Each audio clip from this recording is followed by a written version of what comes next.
আসসালামু আলাইকুম। প্রিয় শিক্ষার্থী, তোমরা আমাকে নিশ্চয়ই শুনতে পাচ্ছ।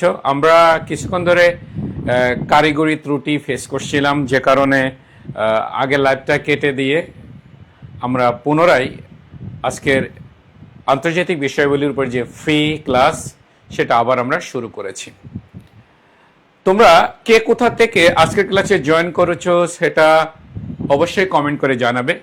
এবং তোমরা গতকাল আমি যে ক্লাসটা নিয়েছিলাম জাতিসংঘ পার্ট 1, সেই ক্লাসটা তোমরা করতে পেরেছো কিনা বা করলে তোমাদের কেমন লেগেছে সেটা তোমরা অবশ্যই কমেন্টে জানাবে। আজকে আমরা পড়বো জাতিসংঘ পার্ট 2। আজকে আমরা পড়বো জাতিসংঘ পার্ট 2। গতকাল আমরা পড়েছিলাম জাতিসংঘ পার্ট 1। সো আজকে আমরা পড়বো জাতিসংঘ পার্ট 2। খুবই গুরুত্বপূর্ণ। অর্থাৎ আমরা যদি বলি আমাদের শিক্ষা জীবনে জাতিসংঘ, এটা ভর্তি পরীক্ষা থেকে শুরু করে তুমি তোমার ক্যারিয়ার জগতে যত জায়গায় প্রশ্ন আসবে, যে কারণে আমাদেরকে পড়তে হবে এবং সেটারই লক্ষ্যে আমরা জাতিসংঘ পার্ট 2 নিচ্ছি আমরা ক্লাস। গতকালকে আমরা বলেছিলাম জাতিসংঘের মূল অঙ্গ সংগঠন কয়টা বলেছিলাম? 6টা বলেছিলাম।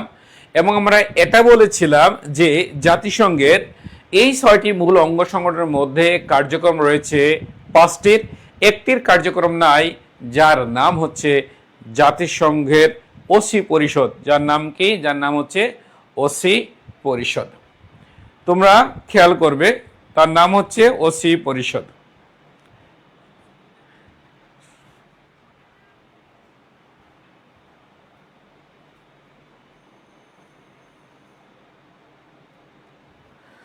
ওকে, দেখো আজকে আমরা যেটা করব, জাতিসংঘের যে 6টি অর্গান, এই 6টি অর্গানের মধ্যে 5টি অর্গানকে নিয়ে কথা বলবো। সবার আগে আমরা যে অর্গানটাকে নিয়ে কথা বলবো সেই অর্গানের নাম হচ্ছে জাতিসংঘ সাধারণ পরিষদ। জাতিসংঘ সাধারণ পরিষদ। এই সাধারণ পরিষদকে সংক্ষেপে বলা হয় কি? সংক্ষেপে বলা হয় ইউএনজিএ বা United Nations general assembly. UNGA বা ইউনাইটেড নেশনস জেনারেল অ্যাসেম্বলি। খেয়াল করবে, জাতিসংঘের এই 6টি অর্গানের মধ্যে সবচেয়ে বড় এবং সবথেকে বেশি কার্য সম্পাদন করে যে অর্গানটি, সে অর্গানটির নাম হচ্ছে জাতিসংঘ সাধারণ পরিষদ। আর এই কারণে জাতিসংঘ সাধারণ পরিষদকে বলা হয় জাতিসংঘের মাদার অর্গান বলা হয়। কি বলা হয়? জাতিসংঘের মাদার অর্গান বলা হয়।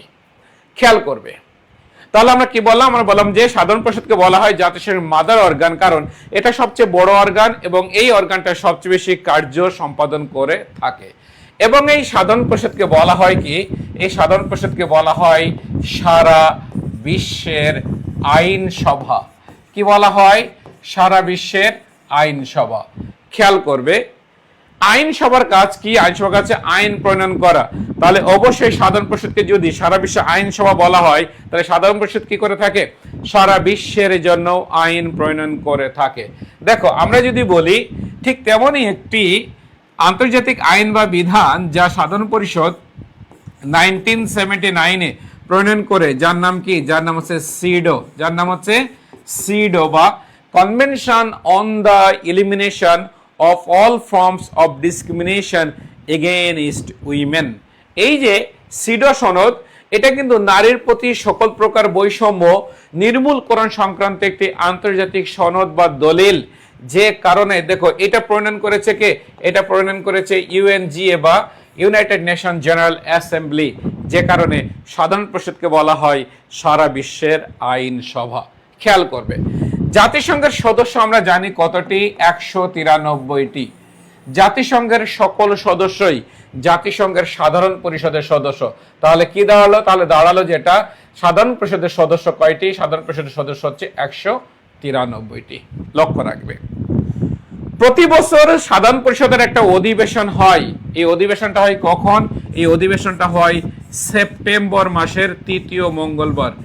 খেয়াল রাখবে, প্রতি বছর সেপ্টেম্বর মাসের 3য় মঙ্গলবার সাধারণ পরিষদের বার্ষিক অধিবেশন হয়ে থাকে। এটা কিন্তু খুবই ইম্পর্টেন্ট।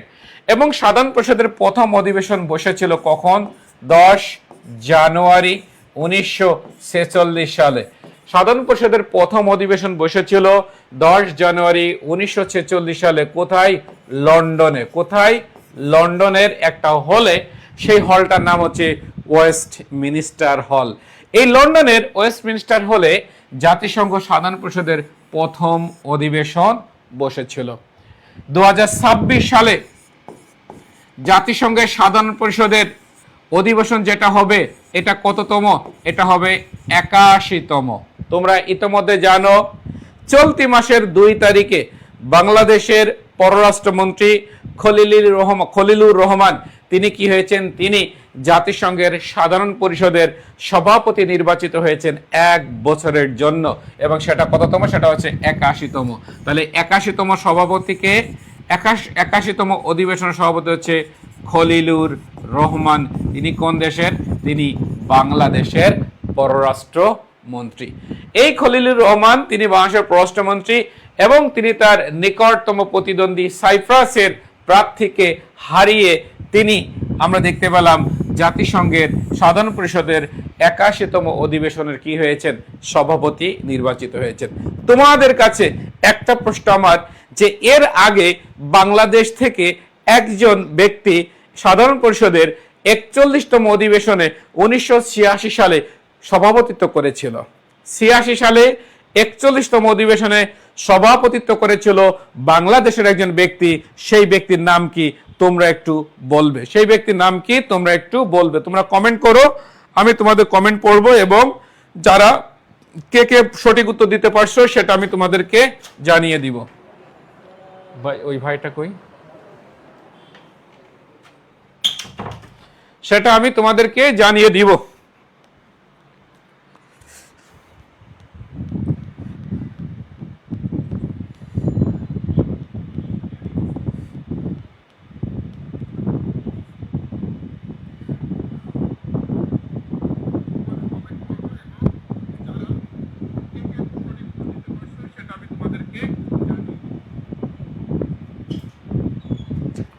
ক্লাস তো আটকে রয়েছে সে কখন থেকে, তাহলে এতক্ষণ ধরে যে নিলাম।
তোমরা এখন আটকে গেছে, আমরাও চাই আপনি কমেন্ট দেখেন।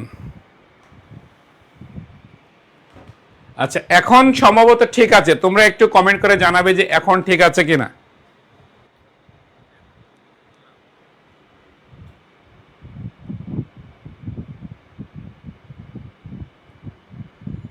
তোমরা এখন কমেন্ট করে জানাবে যে এখন ঠিক আছে কিনা।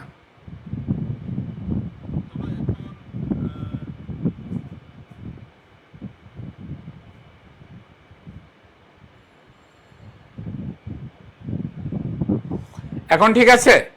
আচ্ছা, তাহলে এখন যদি ঠিক থাকে তাহলে এইটা আমি আরেকবার একটু রিপিট করি, তোমরা একটু শোনো, আরেকবার একটু রিপিট করি। দেখো, তাহলে আমরা গতদিন পড়েছিলাম যে পর্যন্ত, সেটা ছিল যে জাতিসংঘের মূল অঙ্গ সংগঠন কয়টি? 6টির নাম কিন্তু আমরা লিখে নিয়েছিলাম। আজকে আমরা যেটা করবো, এই 6টির মধ্যে 5টির কার্যক্রম আছে, একটির কার্যক্রম নাই। যে পরিষদের যে অঙ্গ সংগঠনের কার্যক্রম নাই ওটার নাম হচ্ছে ওসি পরিষদ, যার কার্যক্রম 1994 সালে কি হয়ে যায়? স্থগিত হয়ে যায়। সো এই ছয়টির মধ্যে আমরা পাঁচটাকে নিয়ে কথা বলবো, যার নাম কি, যার নাম হচ্ছে, প্রথমটা নাম হচ্ছে জাতিসংঘ সাধারণ পরিষদ। এই যে জাতিসংঘ সাধারণ পরিষদ, এটাকে সংক্ষেপে বলে ইউএনজিএ বা ইউনাইটেড নেশনস জেনারেল অ্যাসেম্বলি। মাথায় রাখবে, জাতিসংঘের 6টি অর্গানের মধ্যে সবচেয়ে বড় অর্গান এবং সবচেয়ে বেশি কার্যক্রম পরিচালনা করে যে পরিষদ, যে অর্গানটি, সে অর্গানের নাম হচ্ছে সাধারণ পরিষদ। আর এই কারণে এই সাধারণ পরিষদকে বলা হয় কি, এই সাধারণ পরিষদকে বলা হয় জাতিসংঘের মাদার অর্গান বলা হয়। কি বলা হয়? জাতিসংঘের মাদার অর্গান বলা হয়। এবং সাধারণ পরিষদ আন্তর্জাতিক আইন বা বিধানাবলীগুলো প্রণয়ন করে থাকে।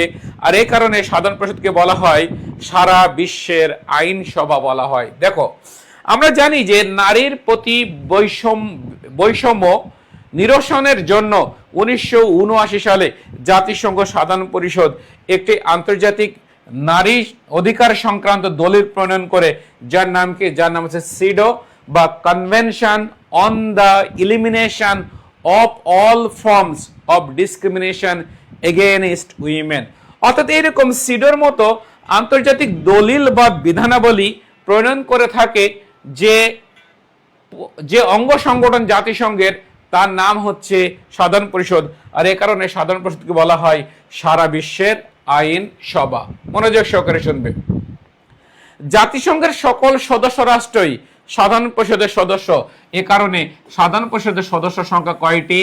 193টি। 193টি। মাথায় রাখবে, আমরা জানি যে প্রতি বছর সাধারণ পরিষদের একটা অধিবেশন হয়। কখন হয় অধিবেশন? অধিবেশন হয় প্রতি বছর সেপ্টেম্বর মাসের তৃতীয় মঙ্গলবার। সেপ্টেম্বর মাসের তৃতীয় মঙ্গলবার অধিবেশন হয়ে থাকে। আমরা জানি এটা যে সাধারণ পরিষদের প্রথম অধিবেশন বসে কোথায়? সাধারণ পরিষদের প্রথম অধিবেশন বসে লন্ডনের একটা হলে। সেই হলটার নাম হচ্ছে ওয়েস্ট মিনিস্টার হল এবং সময়টা হচ্ছে 10 সেপ্টেম্বর 1946। 10 সেপ্টেম্বর 1900 কত? 10 সেপ্টেম্বর 1946। হ্যালো, আসসালাম। একটু ভাই, আমি ক্লাসের মধ্যে আছি, আমি ক্লাসতে বেরোয় ফোন দিব আপনাকে। ওকে, তাহলে দেখো, সাধারণ পরিষদের প্রথম অধিবেশন বসে কখন? 10 জানুয়ারি 1946 সালে। কোথায়? লন্ডনের ওয়েস্ট মিনিস্টার হলে। 2026 সালে সাধারণ পরিষদের কততম অধিবেশন হবে? 81তম অধিবেশন হবে। এটা কিন্তু খুবই খুবই গুরুত্বপূর্ণ। এই প্রশ্ন পরীক্ষাতে আসার সম্ভাবনা প্রায় শতভাগ। এই 81তম অধিবেশনে এই মাসের 2 তারিখে আমরা দেখতে পাই এই সভাপতি, সাধারণ পরিষদের সভাপতি পদে নির্বাচনটা হয়। সেই নির্বাচনে বাংলাদেশের পররাষ্ট্রমন্ত্রী জনাব খলিলুর রহমান, তিনি কি হয়েছেন? 81তম অধিবেশনের সভাপতি হয়েছেন। এই খলিলুর রহমান এই যে সভাপতি হলেন, কত বছরের জন্য? 1 বছরের জন্য সভাপতি তিনি নির্বাচিত হয়েছেন। সাধারণ পরিষদ থেকে এই যে গুরুত্বপূর্ণ তথ্য, এই তথ্যগুলো আমরা জানলাম। এখন আমরা যেটা করব, আমরা স্লাইডে প্র্যাকটিসে চলে যাব। সকলেই দেখবে, সাধারণ পরিষদকে বলা হয় জাতিসংঘের কি বলা হয়? জাতিসংঘের বলা হয় মাদার অর্গান। জাতিসংঘের মাদার অর্গান বলা হয়। সাধারণ পরিষদকে বলা হয় জাতিসংঘের মাদার অর্গান বলা হয়। এরপরে কি বলা আছে? সাধারণ পরিষদ সারা বিশ্বের কি নামে পরিচিত? সারা বিশ্বের আইন সভা নামে পরিচিত। সাধারণ পরিষদের সদস্য সংখ্যা কতটি? সাধারণ পরিষদের সদস্য সংখ্যা 193টি। এরপরে সাধারণ পরিষদের বার্ষিক অধিবেশন হয় কখন? সেপ্টেম্বর মাসের, অর্থাৎ 3 সেপ্টেম্বর, সেপ্টেম্বর মাসের তৃতীয় মঙ্গলবার। সেপ্টেম্বর সংক্ষেপে লিখলাম সেপ্টেম্বর মাসের কখন? তৃতীয় মঙ্গলবার। এরপরে আসো, সাধারণ পরিষদের প্রথম অধিবেশন বসে কখন? বসে 10 জানুয়ারি 1946 সালে। কোথায় বসে? লন্ডনে বসে। কোথায়? লন্ডনে বসে। ওকে, এরপরে স্লাইডে আমরা চলে যাব। স্লাইডে দেখো, 2026 সালে সাধারণ পরিষদের কততম অধিবেশন হবে? 81তম অধিবেশন হবে। 2026 সালে সাধারণ পরিষদের 81তম অধিবেশনের সভাপতিকে, একটু এখানে বানানে একটু প্রবলেম হয়েছে। সভাপতি হচ্ছে খলিলুর রহমান। খলিলুর রহমান। খলিলুর রহমান।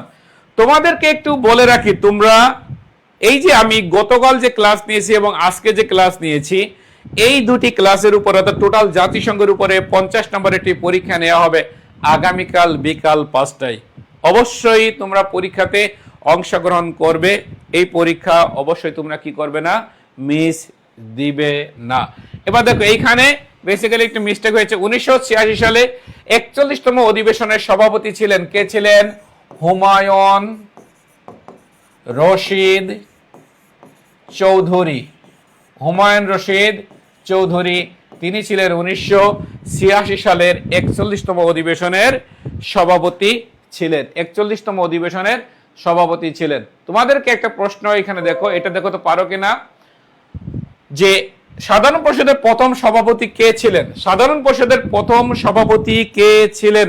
পল হেনরি স্পাক। পল হেনরি স্পাক। তিনি কোন দেশের? তিনি বেলজিয়ামের। তিনি যে দেশের, সেই দেশের নাম কি? বেলজিয়ামের। সাধারণ পরিষদের প্রথম নারী সভাপতি কে ছিলেন? বিজয় লক্ষ্মী পণ্ডিত। বিজয় লক্ষ্মী পণ্ডিত। তিনি কোন দেশের? তিনি হচ্ছেন ইন্ডিয়ার। তিনি হচ্ছেন ইন্ডিয়ার। এর পরের স্লাইডে আমরা চলে যাব। এর পরের স্লাইড হচ্ছে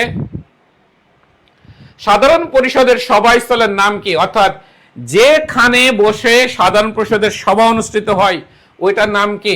ওই জায়গাটার নাম হচ্ছে দ্য ফ্লাশিং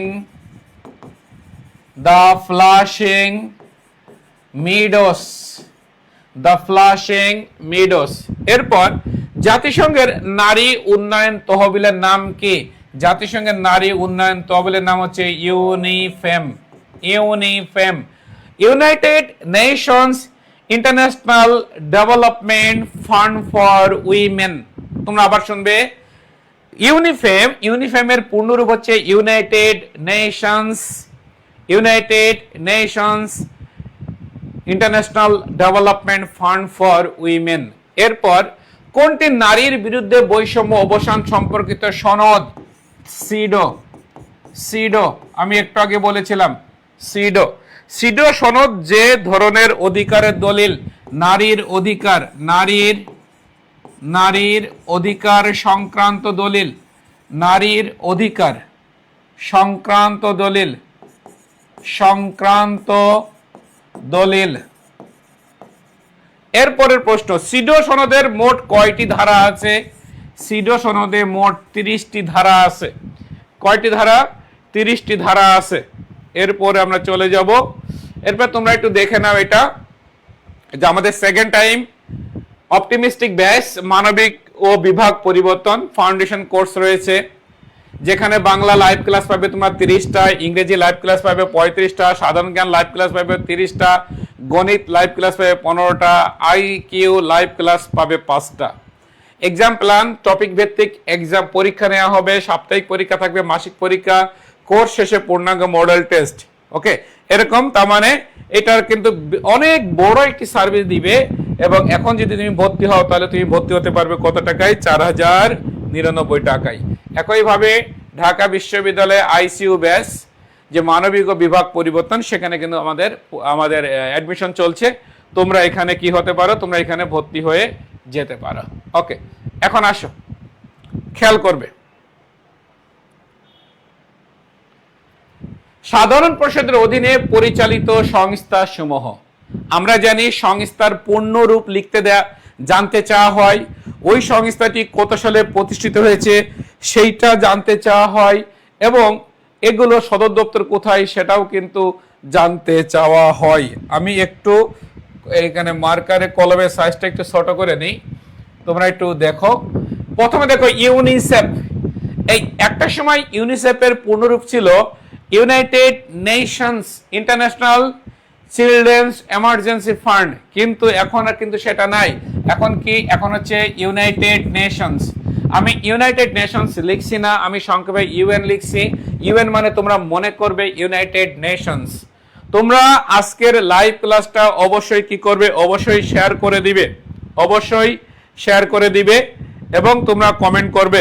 আচ্ছা, ভেরি গুড। এই তো তোমরা শেয়ার করে দিবে এবং কমেন্ট করবে। তাহলে দেখো, ইউনিসেফের পূর্ণরূপ কি? United Nations. বর্তমান পূর্ণরূপ চিলড্রেন্স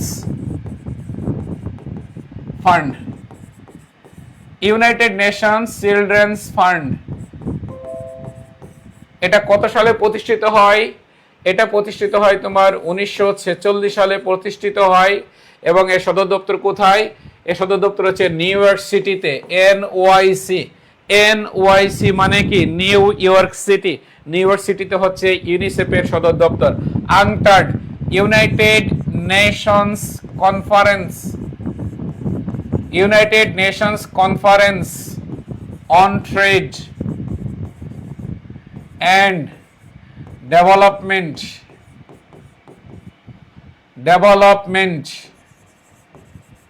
একটু ডান পাশে চলে আসলো, কিছু করার নাই। এটা প্রতিষ্ঠিত হয় 1964 সালে। এবং এর সদর দপ্তর কোথায়? এর সদর দপ্তর হচ্ছে জেনেভাতে। কোথায়? জেনেভা। আংটাডের সদর দপ্তর কোথায়? আংটাডের সদর দপ্তর হচ্ছে জেনেভা। এরপরে দেখো ইউএনএফপিএ।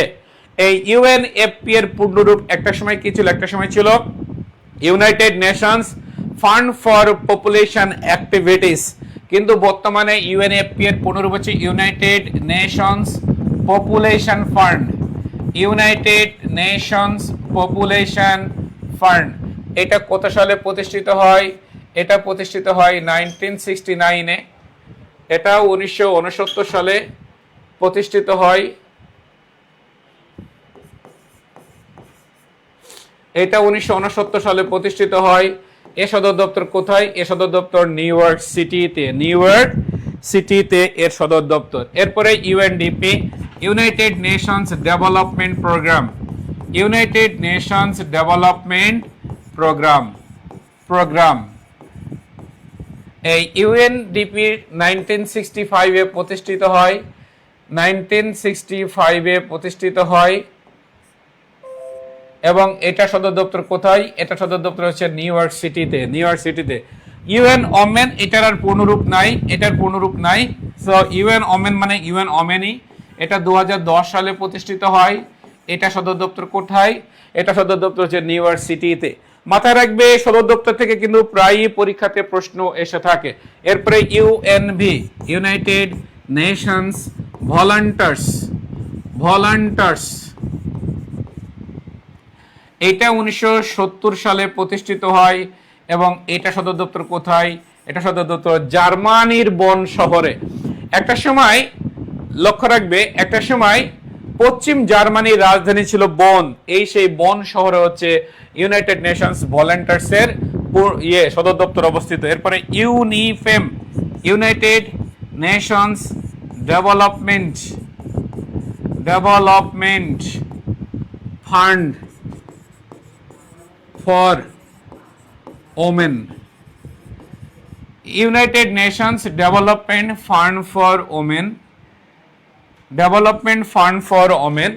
এটা 1976 সালে প্রতিষ্ঠিত হয়। এবং এর সদর দপ্তর কোথায়? এর সদর দপ্তর নিউ ইয়র্ক সিটিতে।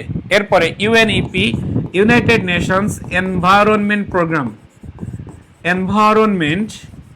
প্রোগ্রাম। এটা 1972-তে প্রতিষ্ঠিত হয়।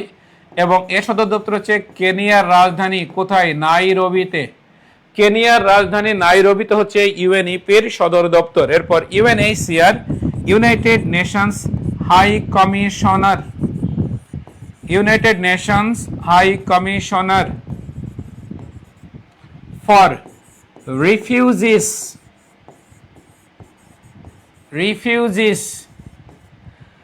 এই রিফিউজির বাংলা হচ্ছে শরণার্থী বা উদ্বাস্তু। এটা কিন্তু খুবই ইম্পর্টেন্ট, কারণ আমরা বর্তমানে রোহিঙ্গাদের কি করতেছি বলো? রোহিঙ্গাদেরকে আমরা আশ্রয় দিয়েছি।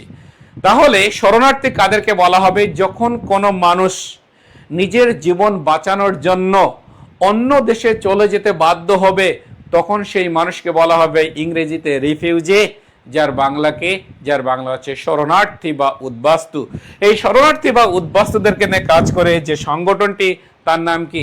ইউএনএইচসিআর বা United Nations High Commissioner for refugee. এটা কত সালে প্রতিষ্ঠিত? এটা 1950 সালে প্রতিষ্ঠিত হয়। এবং এর সদর দপ্তর কোথায়? এর সদর দপ্তর হচ্ছে জেনেভাতে। কোথায়? জেনেভাতে। এরপরে ইউনিক্রি। ইউনিক্রি হচ্ছে United Nations inter regional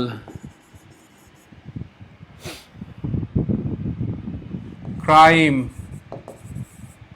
and justice research institute. এটা কত সালে প্রতিষ্ঠিত হয় তোমরা বলতে পারবে কেউ? ইউনিক্রি কত সালে প্রতিষ্ঠিত হয়? দেখো, এইটা প্রতিষ্ঠিত হয় 1968-এ এবং এটা সদর দপ্তর ইতালির একটি শহরে। এই শহরটার নাম হচ্ছে তুরিন।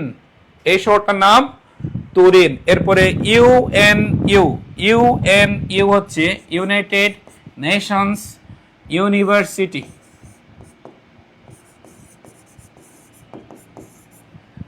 এটা কত সালে প্রতিষ্ঠিত হয়? 1972-তে। এর সদর দপ্তর কোথায়? এর সদর দপ্তর জাপানের রাজধানী টোকিওতে। এরপরে আসো UNODC, United Nations office on drugs and crime. এটা 1997-এ প্রতিষ্ঠিত হয় এবং এর সদর দপ্তর কোথায়? অস্ট্রিয়ার রাজধানী ভিয়েনাতে। সো তোমরা এগুলো খুবই মনোযোগ সহকারে দেখবে বা পড়বে। আমি যেভাবে তোমাদেরকে লিখে দিলাম, তোমরা যদি প্রিপারেশন নেওয়ার ক্ষেত্রে বইতে যখন এরকম চার্ট পাবে, এগুলো যদি খাতায় তোমরা লিখো, পড়ার পরে যদি লিখো, তাহলে খুব দ্রুত কি হবে? খুব দ্রুত তোমাদের এটা মনে থাকবে। এরপরের বিষয় আসো, খুবই ইম্পর্টেন্ট, তোমরা মাথায় রাখবে, জাতিসংঘের যে জায়গা থেকে বিশ্ববিদ্যালয়ে ভর্তি পরীক্ষায় সবচেয়ে বেশি প্রশ্ন এসছে সেটাই হচ্ছে একটা সনদ। সেই সনদের নাম কি? সেই সনদের নাম হচ্ছে সিডো। মাথায় রাখবে, সিডো এর পূর্ণরূপ কি? এটা কিন্তু অনেকেই ভুলভাল করে ফেলায়, কারণ এর ভিতরে অন আছে, অফ আছে, দা আছে, ফর আছে, যে করে এগুলো উল্টাপাল্টা করে অপশন সাজিয়ে দেয় এবং এই উল্টাপাল্টা অপশনের কারণে কিন্তু অনেকেই কি করে? অনেকেই তোমার এটা ভুল করে। মাথায় রাখবে, সহজ কথা। আমরা জানি যে সৃষ্টির আদিকাল থেকে কিন্তু নারীদের উপরে কি করা হয়েছে? নারীদের অধিকার থেকে বঞ্চিত করা হয়েছে। অর্থনৈতিক, রাজনৈতিক, সামাজিক, সাংস্কৃতিক সকল ক্ষেত্রে নারীরা একটা বৈষম্যের শিকার হয়েছে, যে কারণে তারা পৃথিবীতে পিছিয়ে আছে। মাথায় রাখবে, পৃথিবীর প্রায় অর্ধেক নারী, তাহলে অর্ধেক নারীকে যদি আমরা শোষণ করি, তাদের উপর যদি আমরা বৈষম্যমূলক নীতি গ্রহণ করি, তাহলে কখনোই পৃথিবীর কাঙ্ক্ষিত উন্নয়ন হবে না। যে কারণে জাতিসংঘের সাধারণ পরিষদ কি করলো? নারীর প্রতি সকল প্রকার বৈষম্য নিরসনের জন্য 30টি ধারা বা অনুচ্ছেদ সম্বলিত একটি আন্তর্জাতিক নারী অধিকার দলিল প্রণয়ন করলো 18ই ডিসেম্বর 1979 সালে, যেটার নাম হচ্ছে সিডো বা convention on the elimination of all forms of discrimination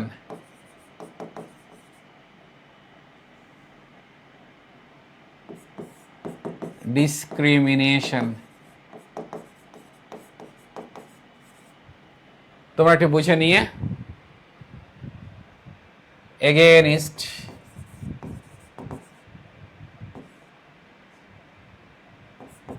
women, এটা হচ্ছে সিডোর পূর্ণরূপ। Convention on the elimination of all forms of discrimination against women. CEDAW সনদ হলো নারী অধিকার দলিল। এরপরে আসো, মোট অনুচ্ছেদ কয়টি? 30টি। জাতিসংঘে স্বাক্ষরিত হয় কখন? 18ই ডিসেম্বর 1979। সাধারণ পরিষদে কার্যকর হয় কখন? 3 সেপ্টেম্বর 1981 সালে। বাংলাদেশ স্বাক্ষর করে কখন? 6 নভেম্বর 1984 সালে বাংলাদেশ আপত্তি দিয়েছে। দেখো সিডোর টোটাল আর্টিকেল কয়টা? 30টা। এই 30টা আর্টিকেলের মধ্যে বাংলাদেশ 28টা আর্টিকেল মানে, 2টা আর্টিকেল মানে না। কেন মানে না? তার কারণটা দেখো। প্রথম কথা যদি আমরা বলি সেটা হলো যে এখানে 2 নম্বর আর্টিকেল খেয়াল করবে আপত্তি দিয়েছে। একটা হচ্ছে 2 নং এবং 16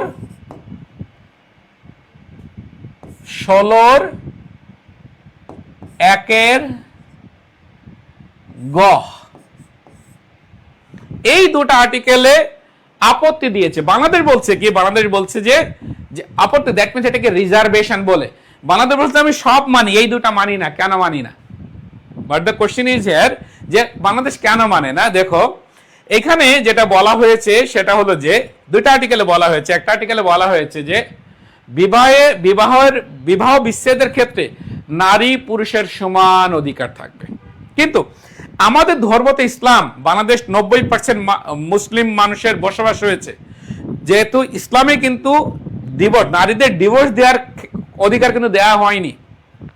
তাহলে বাংলাদেশ যদি এই যে নারীদের নারী ডিভোর্স দিতে পারবে এই অধিকারটা যদি আমরা দিয়ে দিই, তাহলে কিন্তু আমাদের ইসলামের সাথে সাংঘর্ষিক হচ্ছে, যে কারণে বাংলাদেশ আর্টিকেল মানে না। এইটা একটা।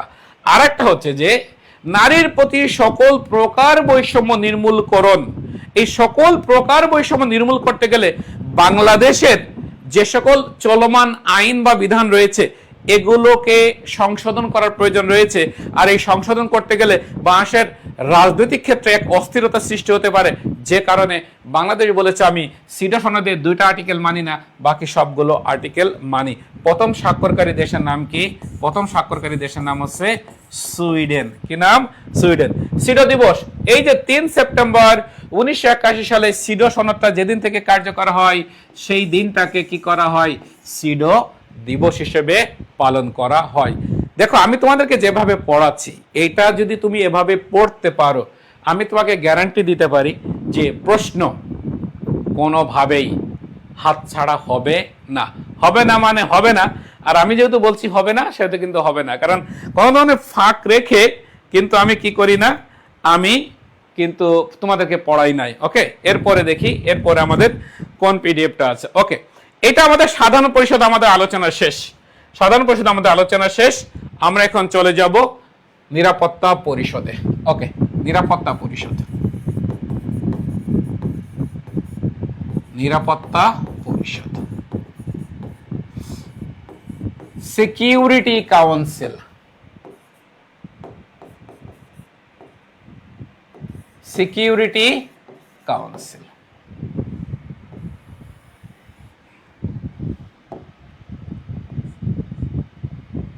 ওকে, খেয়াল করবে। দেখো জাতিসংঘের যে 6টি অর্গান রয়েছে এর মধ্যে অত্যন্ত সেন্সিটিভ অর্গান কিন্তু নিরাপত্তা পরিষদ। নিরাপত্তা পরিষদের আমরা যদি বলি অপর নাম কি? অপর নাম হচ্ছে স্বস্তি পরিষদ। স্বস্তি পরিষদ। কেন স্বস্তি পরিষদ? স্বস্তি জিনিসটা কি? দেখো আমি তোমাদেরকে একটা কথা বলি, স্বস্তিটা কেমন?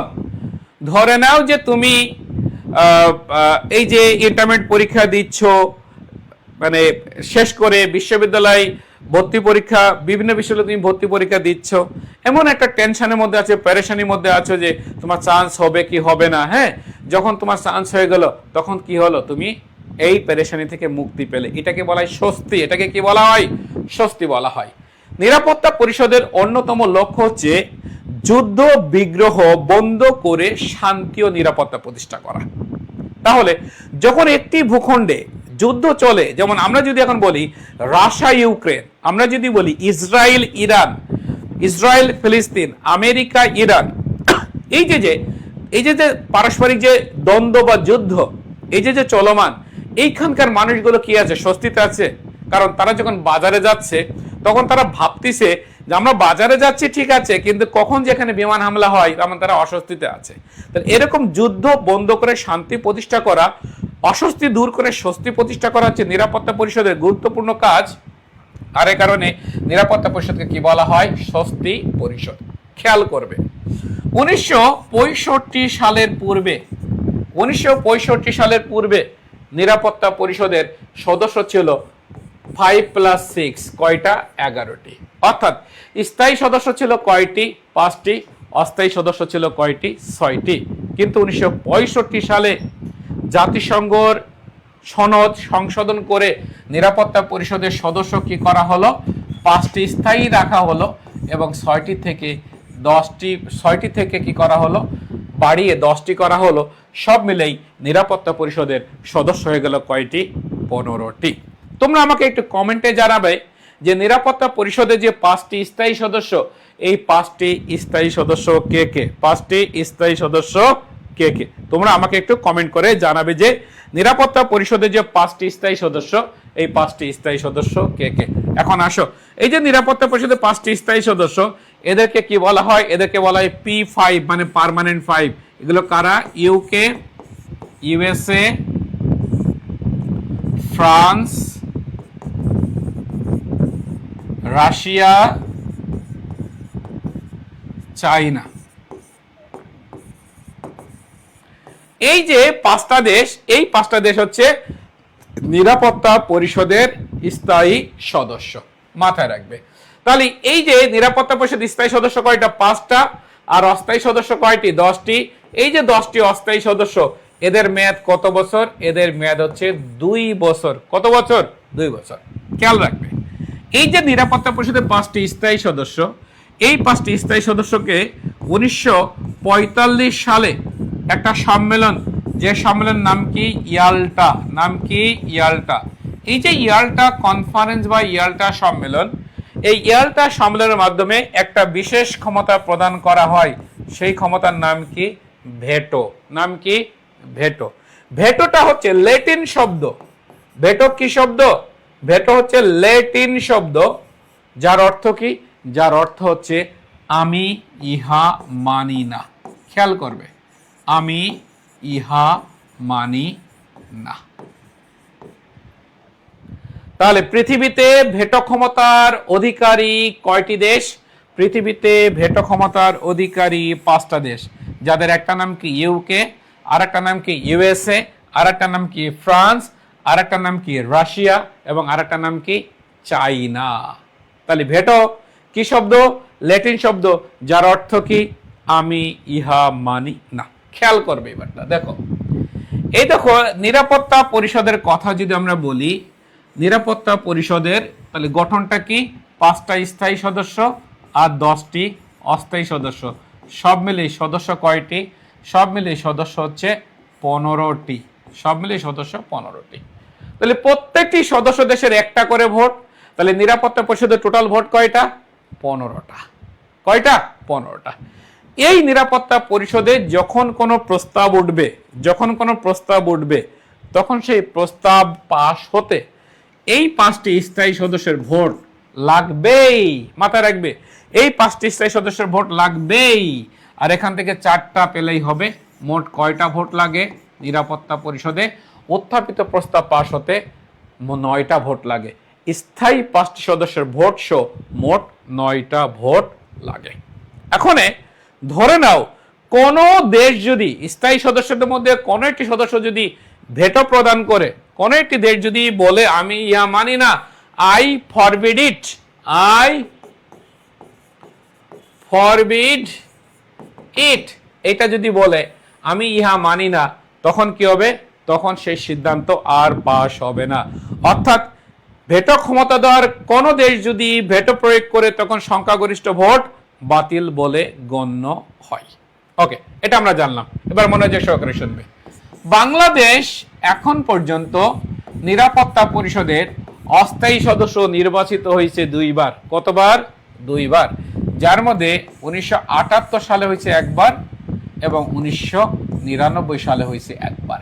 1978 সালে যে দেশকে হারিয়ে বাংলাদেশ নিরাপত্তা পরিষদের অস্থায়ী সদস্যপদ লাভ করে, সেই দেশের নাম কি ছিল? জাপান। পরীক্ষাতে প্রশ্ন আসে, বাংলাদেশ নিম্নের কোন দেশকে হারিয়ে প্রথমবারের মতো নিরাপত্তা পরিষদের সদস্যপদ লাভ করেছিল? কোন দেশ? জাপানকে। কত সালে? 1978 সালে। এখন তোমাদের কাছে আমার প্রশ্ন হচ্ছে, নিরাপত্তা পরিষদের সভাপতির মেয়াদ কত বছর? এটা তোমরা বলবে। নিরাপত্তা পরিষদের সভাপতির মেয়াদ কত বছর বা কত মাস? তোমরা দেখি কমেন্টে জবাব দাও। নিরাপত্তা পরিষদের সভাপতির মেয়াদ কত বছর বা কত মাস?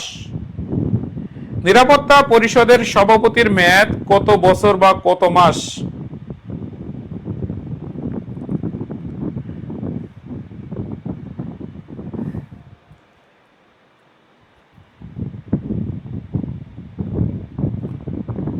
নিরাপত্তা পরিষদের সভাপতির মেয়াদ কত মাস জানো না? 1 মাস। কত মাস? 1 মাস। ওকে, আমরা এখন স্লাইডে চলে যাব। Security council. ওকে, খেয়াল করবে নিরাপত্তা পরিষদের অপর নাম কি? নিরাপত্তা পরিষদের অপর নাম হচ্ছে স্বস্তি পরিষদ। এরপরে জাতিসংঘের নির্বাহী সংস্থা কোনটি? জাতিসংঘের নির্বাহী সংস্থা নিরাপত্তা পরিষদ। নিরাপত্তা পরিষদ। এরপরে 1965 সালের পূর্বে নিরাপত্তা পরিষদের সদস্য ছিল কতটি? সদস্য ছিল 11টি। নিরাপত্তা পরিষদের বর্তমান সদস্য কয়টি? বর্তমান সদস্য হচ্ছে 15টি। নিরাপত্তা পরিষদের স্থায়ী সদস্য কতটি? 5টি। কোনগুলো সেটা আমরা লিখেছিলাম, তারপর আমি লিখে দিচ্ছি এখানে ইউকে, ইউএসএ, ফ্রান্স, রাশিয়া, চীন বা চীনা। নিরাপত্তা পরিষদের অস্থায়ী সদস্য কতটি? অস্থায়ী সদস্য হচ্ছে 10টি। অস্থায়ী সদস্য হচ্ছে 10টি। অস্থায়ী সদস্য কয়টি? অস্থায়ী সদস্য হচ্ছে 10টি। এরপরে অস্থায়ী সদস্যদের মেয়াদ কত বছর? 2 বছর। কত বছর? 2 বছর। ভেটো ক্ষমতা আছে কতটি দেশের? 5টি দেশের। কতটি দেশের? 5টি দেশের। এরপরে ভেটো শব্দের অর্থ কি? আমি মানি না। আমি মানি না।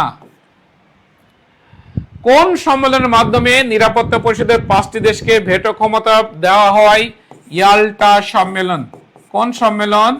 ইয়াল্টা সম্মেলন। ইয়াল্টা সম্মেলন। এরপরে 1971 সালে, খুবই ইম্পর্টেন্ট এই তথ্যটি, খুবই ইম্পর্টেন্ট। 1971 সালে মুক্তিযুদ্ধের সময় জাতিসংঘের কোন দেশ বাংলাদেশের পক্ষে ভেটো প্রদান করেছিল? সেই দেশের নাম হচ্ছে সোভিয়েত ইউনিয়ন। Soviet union. এই সোভিয়েত অর্থাৎ আমেরিকা জাতিসংঘের নিরাপত্তা পরিষদে প্রস্তাব তুলেছিল যে বাংলাদেশ পাকিস্তানের সাথে যুদ্ধ বিরতিতে চলে যাবে, কিন্তু সোভিয়েত ইউনিয়ন চিন্তা করলো পাক হানাদার বাহিনীর অবস্থা অত্যন্ত শোচনীয়। যেহেতু আমাদের 1971 সালের মুক্তিযুদ্ধে বাংলাদেশের পাশে ছিল আমাদের প্রতিবেশী দেশ ভারত এবং তৎকালীন বিশ্বের অন্যতম পরাশক্তি সোভিয়েত ইউনিয়ন। সোভিয়েত ইউনিয়ন চিন্তা করলো যে আর কিছুদিন যুদ্ধ বাংলাদেশ চালিয়ে যেতে পারলেই বাংলাদেশ স্বাধীন হয়ে যাবে। যে কারণে আমেরিকার উত্থাপিত যুদ্ধবিরতির প্রস্তাবে ভেটো দিয়েছিল কে? ভেটো দিয়েছিল সোভিয়েত ইউনিয়ন। তৎকালীন সোভিয়েত ইউনিয়ন, যা বর্তমান রাশিয়া নামে পরিচিত। এ কারণে বলা হচ্ছে 1971 সালে মুক্তিযুদ্ধের সময় জাতিসংঘের কোন দেশ বাংলাদেশের পক্ষে ভেটো প্রদান করেছিল? কোন দেশ? তৎকালীন সোভিয়েত ইউনিয়ন, যা বর্তমানে রাশিয়া। বর্তমানে রাশিয়া। এরপরের স্লাইডে আমরা চলে যাব। বাংলাদেশ নিরাপত্তা পরিষদের অস্থায়ী সদস্য নির্বাচিত হয় কতবার? 2 বার। কতবার? 2 বার। 1978 সালে একবার, আর হচ্ছে 1999 সালে একবার। কোন দেশকে হারিয়ে বাংলাদেশ প্রথমবারের মতো নিরাপত্তা পরিষদের অস্থায়ী সদস্য নির্বাচিত হয়? কোন দেশ? জাপান। তোমাদের কি মনে হয় আজকে রাত 11টায় জাপান এবং ব্রাজিলের খেলা রয়েছে, এই খেলায় কে জিততে পারে? এই খেলায় জিতবে কে? জাপান জিতবে নাকি ব্রাজিল জিতবে?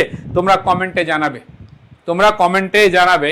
এবং আমি কোন দলের সাপোর্টার হতে পারি? আর্জেন্টিনা নাকি ব্রাজিল নাকি জার্মানি নাকি ফ্রান্স? আমি কোন দলের সাপোর্টার হতে পারি? তোমরা একটু গেস করবে। তোমরা গেস করবে। প্রথমটার উত্তর দিবে তোমরা তোমরা তোমাদের অনুমান করবে যে আজকের খেলায় কে জিতবে, জাপান জিতবে নাকি ব্রাজিল জিতবে।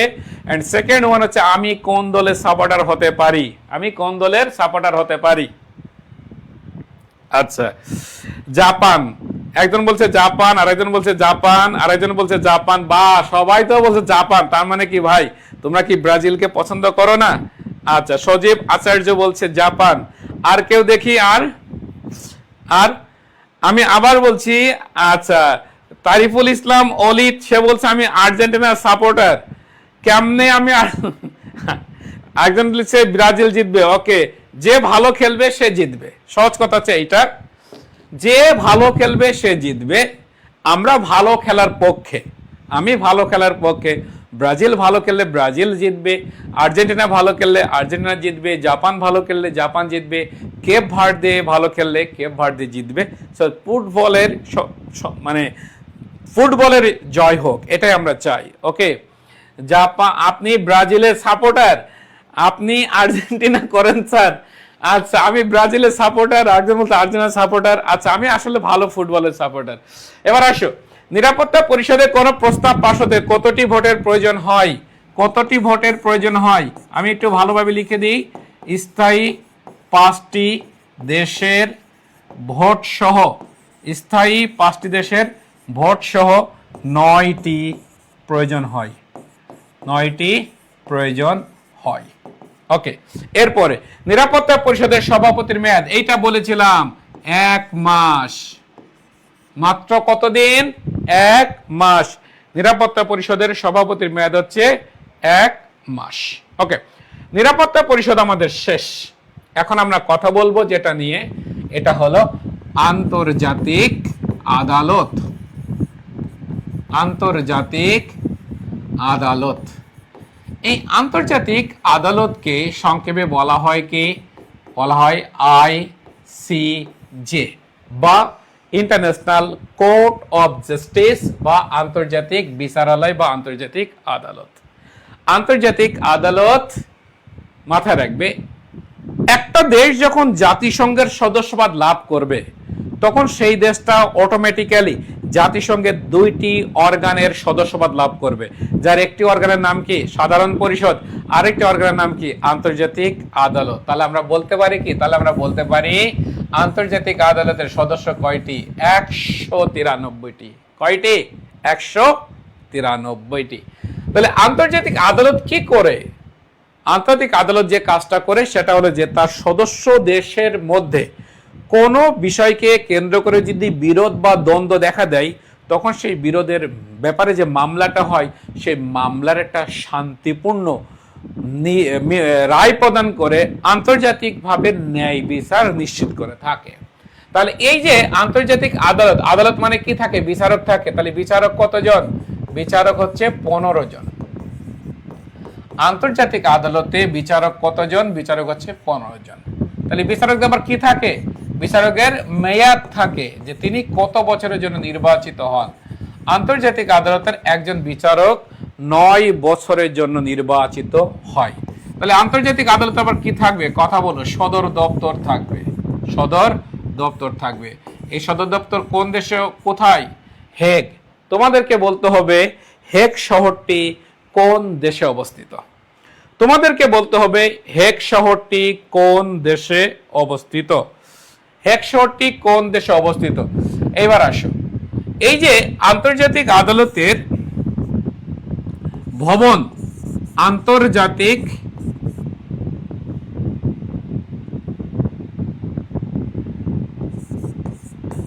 আন্তর্জাতিক আদালতের সদর দপ্তরকে বলা হয়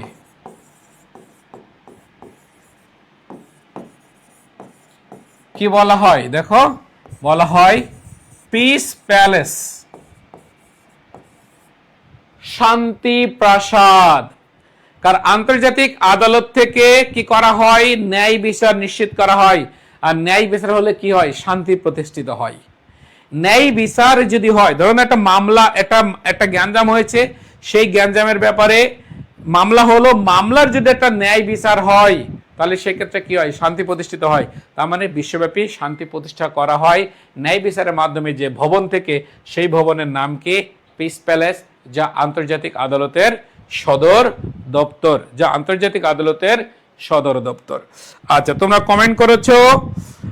তারিফুল ইসলাম অলি বলছো হেগ নেদারল্যান্ড, সিনথিয়া শেহতাজ সুমি তুমি বলছো নেদারল্যান্ডস, সাবরিনা আজিজ তুমি বলছো মেয়াদ 9 বছর, মাজেদুল ইসলাম তুমি বলছো নেদারল্যান্ডস, সোমাইয়া আক্তার বলছো নেদারল্যান্ডস।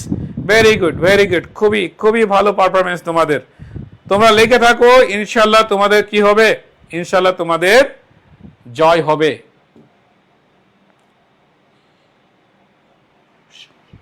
এবার দেখো আন্তর্জাতিক আদালতের প্রেসিডেন্ট, আন্তর্জাতিক আদালতের প্রেসিডেন্ট, এই প্রেসিডেন্টের নাম কি? এই প্রেসিডেন্টের নাম হচ্ছে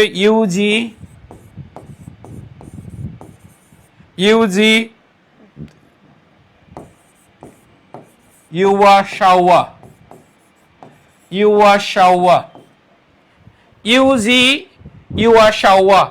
তোমাদেরকে বলতে হবে এই আন্তর্জাতিক আদালতের বর্তমান প্রেসিডেন্ট ইউয়াশাওয়া তিনি কোন দেশের নাগরিক, তিনি কোন দেশের নাগরিক। আর মাথায় রাখবে আন্তর্জাতিক আদালতের বর্তমান প্রেসিডেন্ট, অর্থাৎ আন্তর্জাতিক আদালতের যে প্রেসিডেন্ট, এই প্রেসিডেন্টের মেয়াদ কত বছর? প্রেসিডেন্টের মেয়াদ হচ্ছে 3 বছর। ওকে, এইবার খেয়াল করবে, আমরা জানি যে বাংলাদেশে রোহিঙ্গা যে অবস্থান করছে, এই রোহিঙ্গা ইস্যুতে আন্তর্জাতিক আদালতে একটা দেশ মামলা করে, সেই দেশটার নাম কি? সেই দেশটার নাম হচ্ছে গাম্বিয়া। গাম্বিয়া, এই গাম্বিয়া কার বিপক্ষে মামলা করে? মিয়ানমারের বিপক্ষে মামলা করে। কোথায় মামলা করে? আইসিজেতে মামলা করে, আন্তর্জাতিক আদালতে বা ইন্টারন্যাশনাল কোর্ট অফ জাস্টিসে মামলা করে। গাম্বিয়া কার বিপক্ষে মামলা করে? মায়ানমারের বিপক্ষে। কখন মামলা করে? 11 নভেম্বর 2019 সালে গাম্বিয়া আন্তর্জাতিক আদালতে রোহিঙ্গা ইস্যুতে মায়ানমারের বিপক্ষে মামলা করে 11 নভেম্বর 2019 সালে। তোমাদের কাছে আমার একটা প্রশ্ন আছে, আন্তর্জাতিক আদালতে প্রথম যে মামলাটা হয়েছিল সেই মামলার নাম কি ছিল? আন্তর্জাতিক আদালতে প্রথম যে মামলাটা হয়েছিল 1947-এ মামলা হয়েছিল, আন্তর্জাতিক আদালতে প্রথম মামলা, সেই মামলার নাম কি সেটা তোমরা বলবে। ওকে, আমরা এখন চলে যাব স্লাইডে, চলে যাব, খেয়াল করবে। এই যে আন্তর্জাতিক আদালত, তাহলে আন্তর্জাতিক আদালতের সদস্য সংখ্যা কতটি? 193টি। আন্তর্জাতিক আদালতে বিচারক সংখ্যা কতজন? বিচারক সংখ্যা 15 জন। আন্তর্জাতিক আদালতের বিচারকের মেয়াদ কত বছর? বিচারকের মেয়াদ 9 বছর। এরপরে আন্তর্জাতিক আদালতের সদর দপ্তর কোথায়? সদর দপ্তর হচ্ছে হেগ। আমি এটা একটু ইংরেজিতে লিখে দিই তোমাদের, হ্যাঁ, এর বানানটা তাহলে তোমরা শিখে যেতে পারবে। উপরেটা মুছে গেছে, 9 বছর।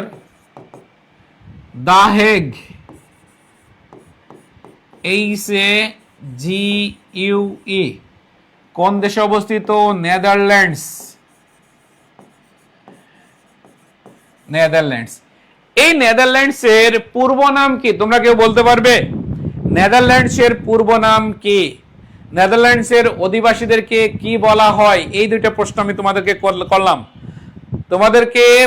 করলাম। নেদারল্যান্ডসের পূর্ব নাম কি?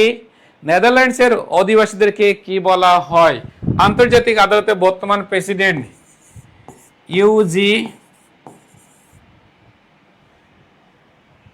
কি নাম? নামটা একটু কঠিন, ইউয়াশাওয়া। এনার বাড়ি কোথায়? এনার বাড়ি হচ্ছে জাপানে। কোথায়? জাপানে। প্রেসিডেন্টের মেয়াদ কত বছর? 3 বছর। প্রেসিডেন্টের মেয়াদ কত বছর? প্রেসিডেন্টের মেয়াদ হচ্ছে 3 বছর।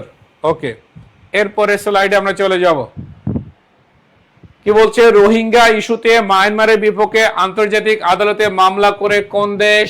মামলা করে যে দেশ, সেই দেশের নাম হচ্ছে গাম্বিয়া। নাম কি? গাম্বিয়া। গাম্বিয়া মায়ানমারের বিপক্ষে আন্তর্জাতিক আদালতে মামলা করে কবে? 11 নভেম্বর 2019 সালে। আন্তর্জাতিক আদালতে কোন দুটি দেশ প্রথম মামলা করেছিল? আন্তর্জাতিক আদালতে প্রথম কোন দুটি দেশ মামলা করেছিল? যার একটা দেশের নাম ইউকে, আর একটা দেশের নাম হচ্ছে আলবেনিয়া। আলবেনিয়া। আন্তর্জাতিক আদালতে প্রথম মামলার বিষয়বস্তু কি ছিল? করফু চ্যানেল মামলা। লক্ষ্য রাখবে, করফু চ্যানেল মামলা বলতে যেটা বোঝানো হচ্ছে যে এই 1946 সালে যুক্তরাজ্যের দুটি যুদ্ধ জাহাজ এই করফু চ্যানেল দিয়ে যখন পার হয় তখন মাইন বিস্ফোরণ ঘটে, এবং এই মাইন বিস্ফোরণ ঘটে এই যুদ্ধ জাহাজ ক্ষতিগ্রস্ত হয় এবং কতিপয় ব্রিটিশ নাগরিক মারা যান। এটাকে কেন্দ্র করে ব্রিটিশরা বলেন যে হয় আলবেনিয়া এটা কি করেছে, এটা ইচ্ছাকৃতভাবে তারা এই এখানে মাইন পেতে রেখেছে যা ব্রিটিশদেরকে জানানো হয়নি, এবং এটার ক্ষতিপূরণ দাবি করে 1947 সালে আন্তর্জাতিক আদালতে যে মামলাটা হয় সেই মামলাটার নাম হচ্ছে করফু চ্যানেল মামলা, এবং সেই মামলা রায় প্রদান করে আন্তর্জাতিক আদালত কত সালে? 1949 সালে। 1949 সালে। ওকে, এখন আসো, এখন আমরা জাতিসংঘের যে অর্গানটা নিয়ে কথা বলবো তার নাম হচ্ছে জাতিসংঘ সচিবালয়। জাতিসংঘ সচিবালয় ইংরেজিতে কি বলে? ইংরেজিতে বলে UN secretariat. UN secretariat. Okay, খেয়াল করবে, জাতিসংঘ সচিবালয় কোথায় অবস্থিত? জাতিসংঘ সচিবালয় হচ্ছে নিউ ইয়র্কে অবস্থিত। এই যে নিউ ইয়র্কে জাতিসংঘ সচিবালয় অবস্থিত, এই যে সচিবালয় যে ভবনটা, এই ভবনের স্থপতি যিনি, তার নাম কি? তার নাম হচ্ছে ডব্লিউ হ্যারিসন।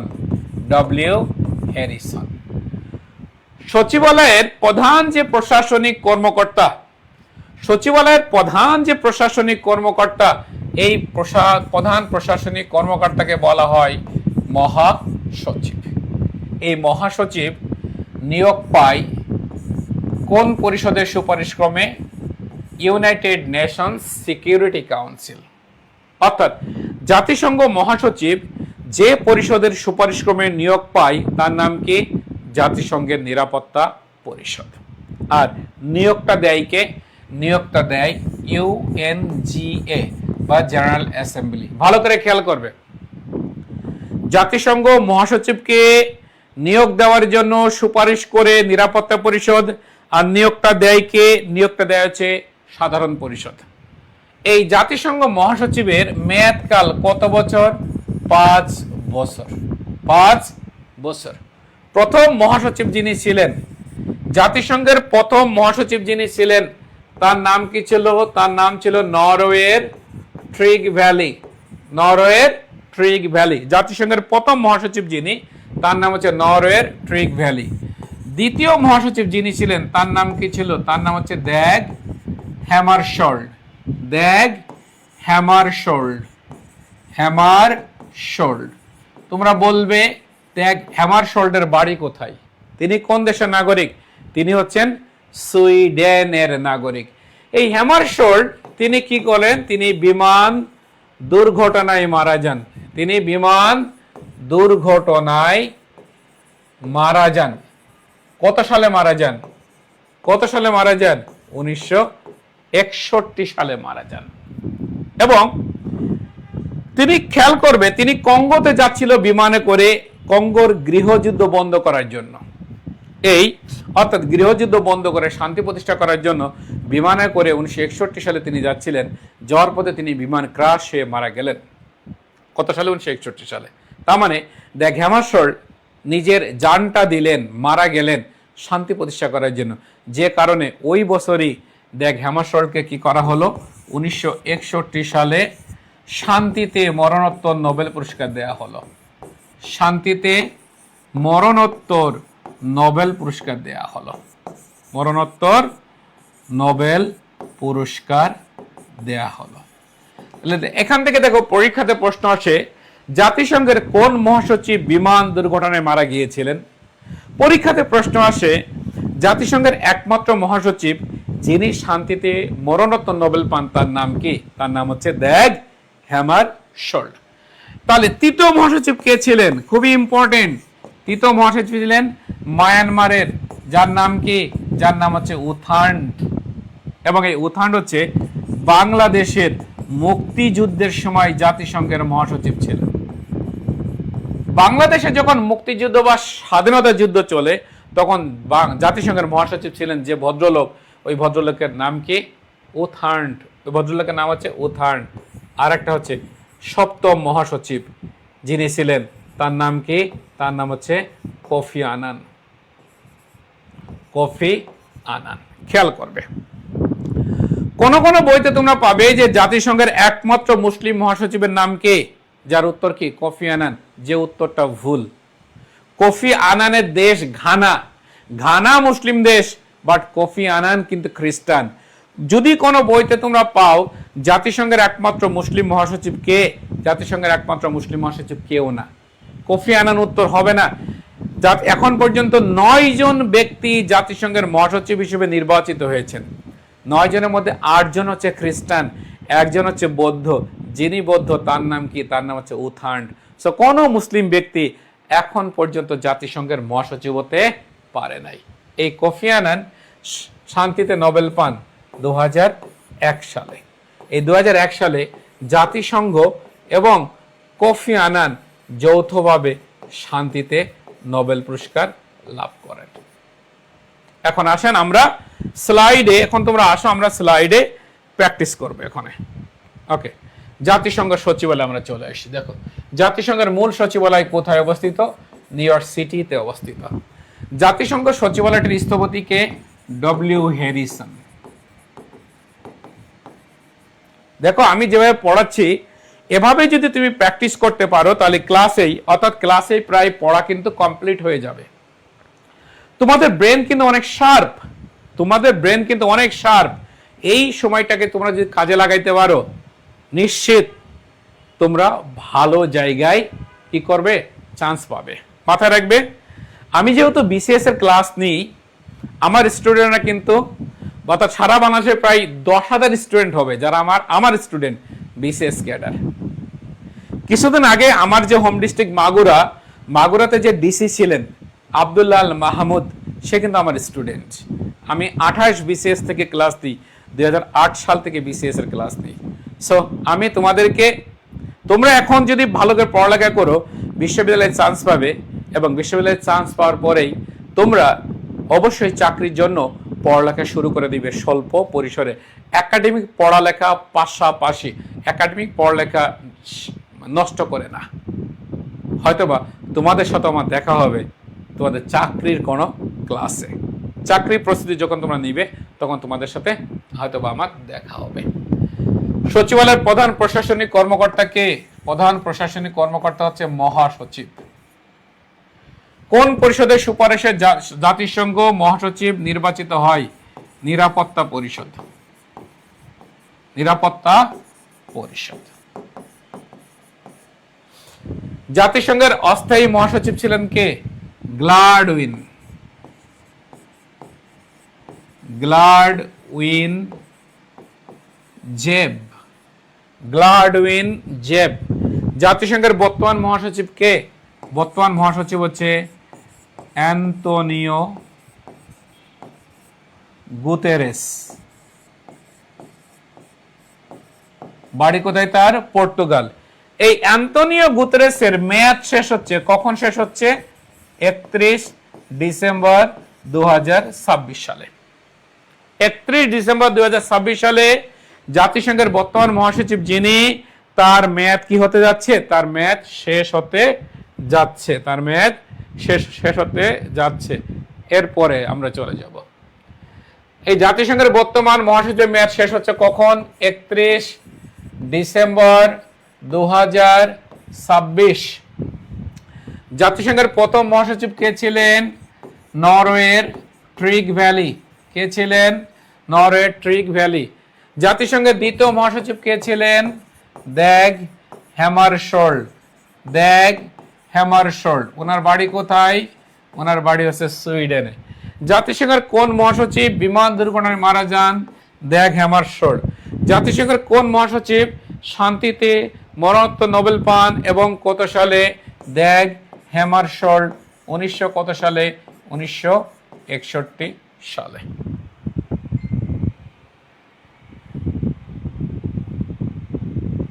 এরপরে আসা, বাংলাদেশের মুক্তিযুদ্ধের সময় বা স্বাধীনতা যুদ্ধের সময় জাতিসংঘের মহাসচিব ছিলেন কে ছিলেন? জাতিসংঘের মহাসচিব ছিলেন উথার্ন। এশিয়া মহাদেশ থেকে নির্বাচিত জাতিসংঘের প্রথম মহাসচিবকে? প্রথম মহাসচিব হচ্ছে উথার্ন। এশিয়া মহাদেশ থেকে নির্বাচিত জাতিসংঘের প্রথম মহাসচিবকে? উথার্ন। জাতিসংঘের সর্বকনিষ্ঠ মহাসচিব কে ছিলেন? Dag Hammarskjold. ড্যাগ হ্যামারশোল্ড ছিলেন সর্বকনিষ্ঠ মহাসচিব। এরপরে জাতিসংঘের বয়স্ক মহাসচিব কে ছিলেন? ডক্টর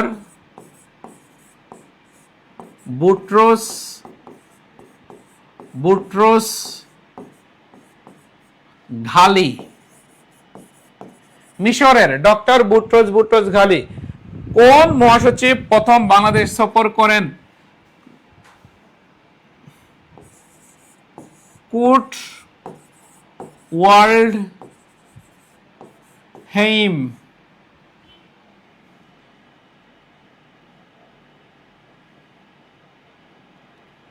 কুর্ট ওয়াল্ডহেইম কত সালে? 1973 সালে।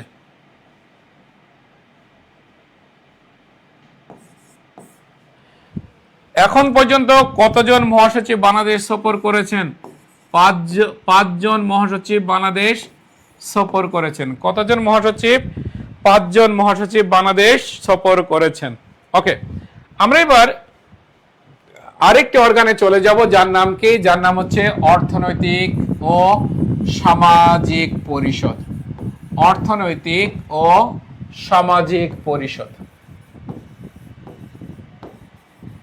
অর্থনৈতিক ও সামাজিক পরিষদ, এটাকে সংক্ষেপে বলে ইকোসক।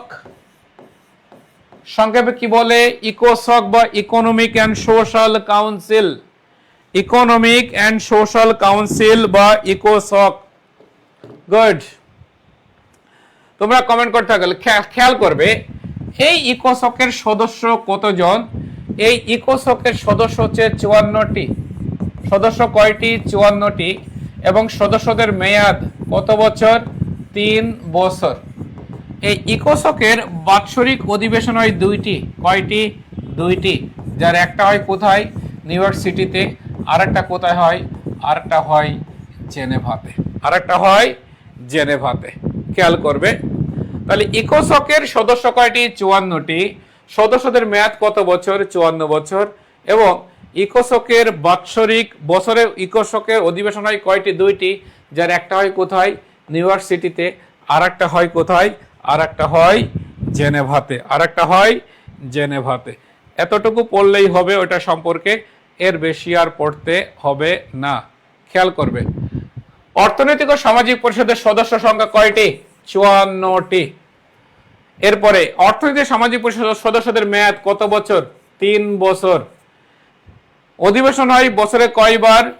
2বার। কয়বার? 2বার। প্রশ্নের মধ্যে উত্তর আছে।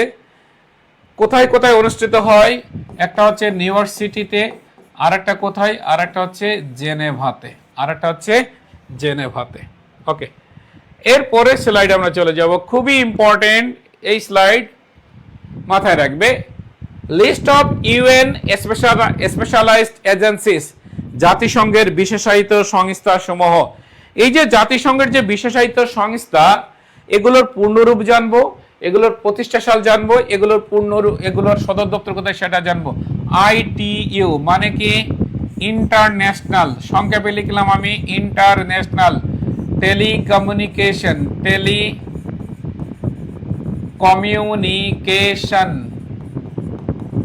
ইউনিয়ন। ইন্টারন্যাশনাল টেলিকমিউনিকেশন ইউনিয়ন, এটা 1865 সালে প্রতিষ্ঠিত হয় এবং এর সদর দপ্তর কোথায়? সদর দপ্তর হচ্ছে Geneva. UPU universal postal union, universal postal union এটা কত সালে?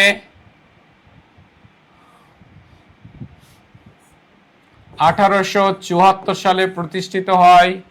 এ সদর দপ্তর কোথায়? সুইজারল্যান্ডের রাজধানী বার্ন শহরে। সুইজারল্যান্ডের রাজধানী কোথায়? সুইজারল্যান্ডের রাজধানী বার্ন শহরে হচ্ছে এর সদর দপ্তর। এরপর আইএলও, ইন্টারন্যাশনাল লেবার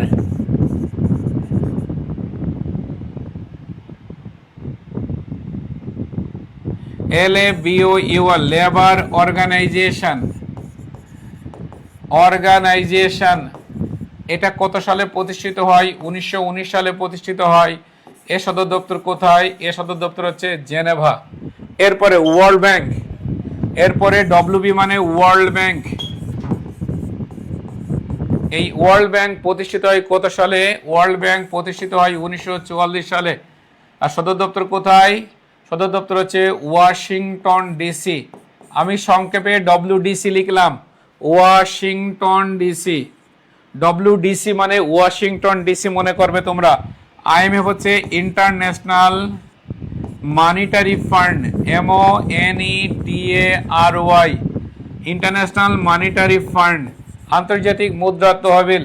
এটা 1944 সালে প্রতিষ্ঠিত হয় এবং এটারই সদর দপ্তর কোথায়? Washington ডিসিতে।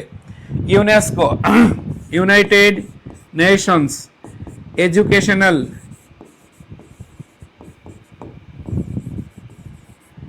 and scientific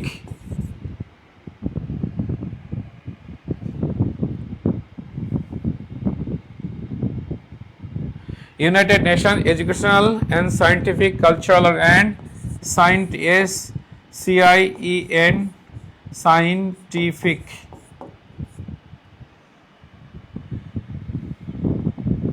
United Nations Educational Scientific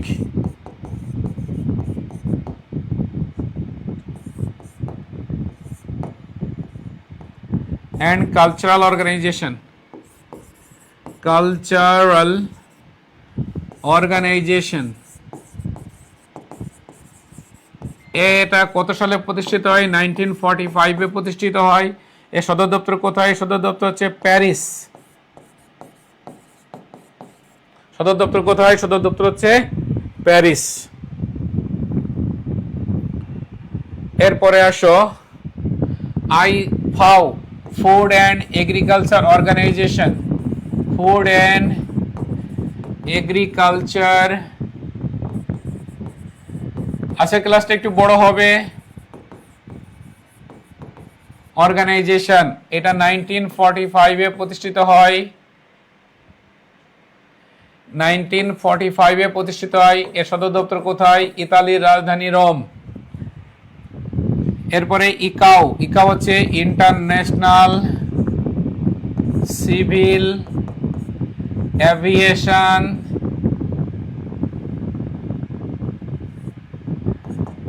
aviation Organization. International Civil Aviation Organization এইটা 1947 এ প্রতিষ্ঠিত হয়। আর এর সদর দপ্তর কোথায়? কানাডার মন্ট্রিল শহরে। IMO, International Maritime Organization, Maritime Organization এর সদর দপ্তর কোথায়? এটা প্রতিষ্ঠিত হয় 1948 সালে। এর সদর দপ্তর লন্ডন। এরপরে WHO, World Health Organization, World Health Organization এটা 1948 সালে প্রতিষ্ঠিত হয়। এর সদর দপ্তর কই? Geneva. WMO, World meteorological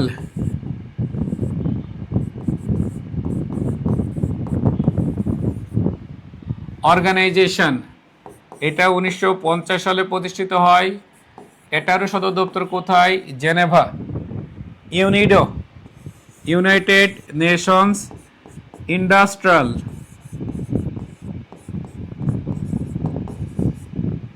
development Organization. UNIDO হচ্ছে 1966 সালে প্রতিষ্ঠিত হয়। সদর দপ্তর কোথায়? ভিয়েনা। এরপরে ওয়াইপো, ওয়াইপো হচ্ছে ওয়ার্ল্ড ইন্টেলেকচুয়াল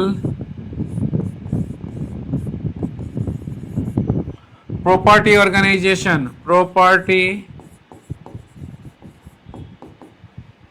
এটা 1967 সালে প্রতিষ্ঠিত হয়। এর সদর দপ্তর কোথায়? Geneva.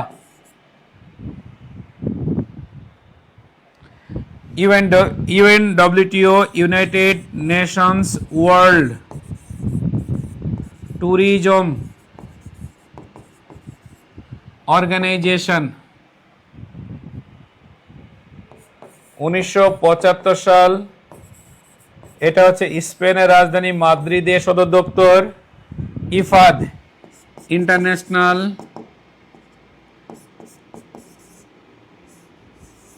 Fund for agriculture development.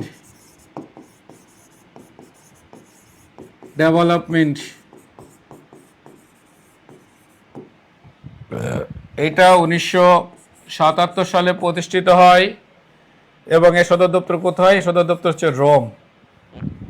Okay,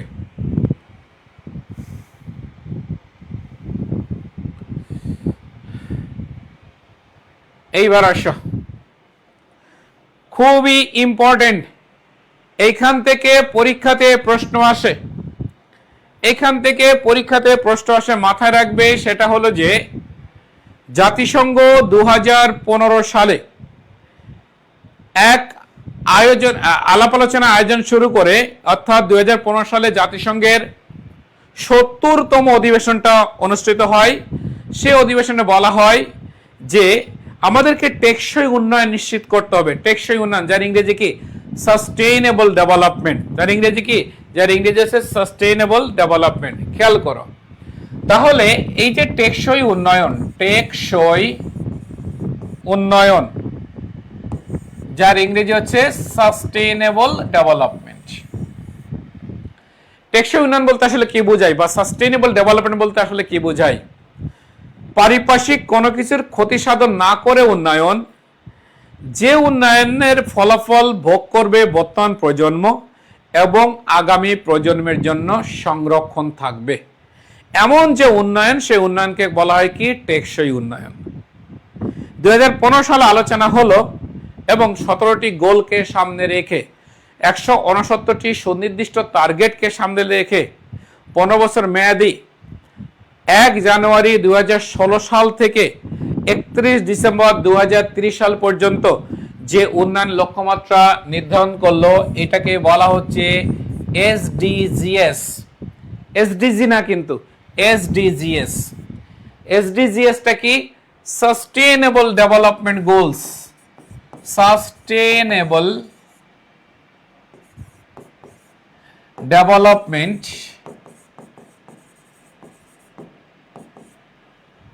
goals. S হবে কেন? এস হবে, গোল কিন্তু অনেকগুলো। তাহলে এই এসডিজি শুরু হয়েছে কখন? 1 জানুয়ারি 2016 থেকে। এর মেয়াদ হচ্ছে 31 ডিসেম্বর 2030 সাল পর্যন্ত।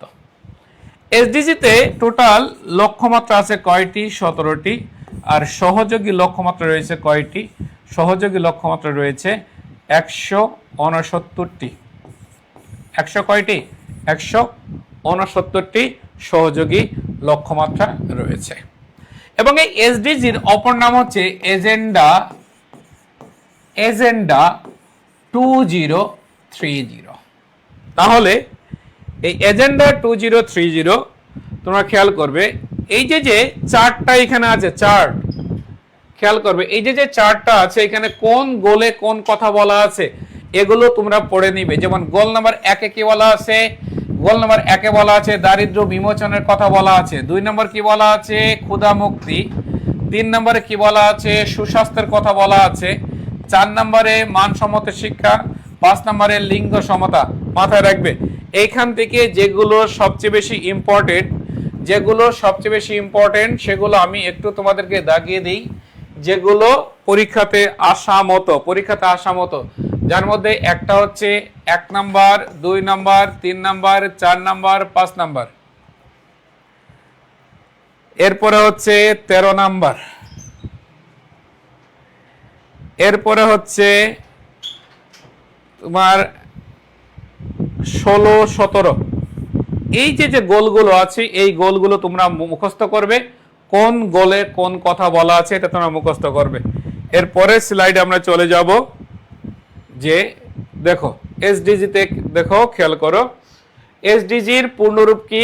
এসডিজির পূর্ণরূপ আমরা পড়ে এসেছি, তারপর আমি লিখে দিচ্ছি সাস্টেনেবল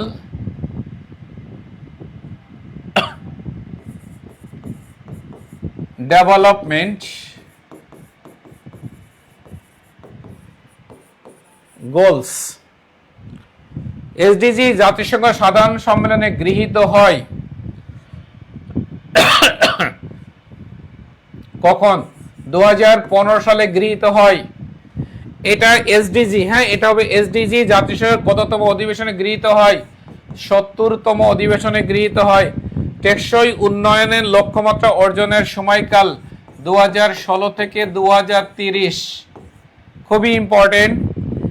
2030 লক্ষ্য রয়েছে কয়টি? 17টি। জাতিসংঘ ঘোষিত টেকসই উন্নয়ন অভিষ্ট অর্জনে কত বছর নির্ধারণ করা হয়েছে? 15 বছর। কত বছর? 15 বছর। টেকসই উন্নয়ন লক্ষ্যের প্রথম প্রস্তাবনা কি? দারিদ্র বিমোচন। দারিদ্র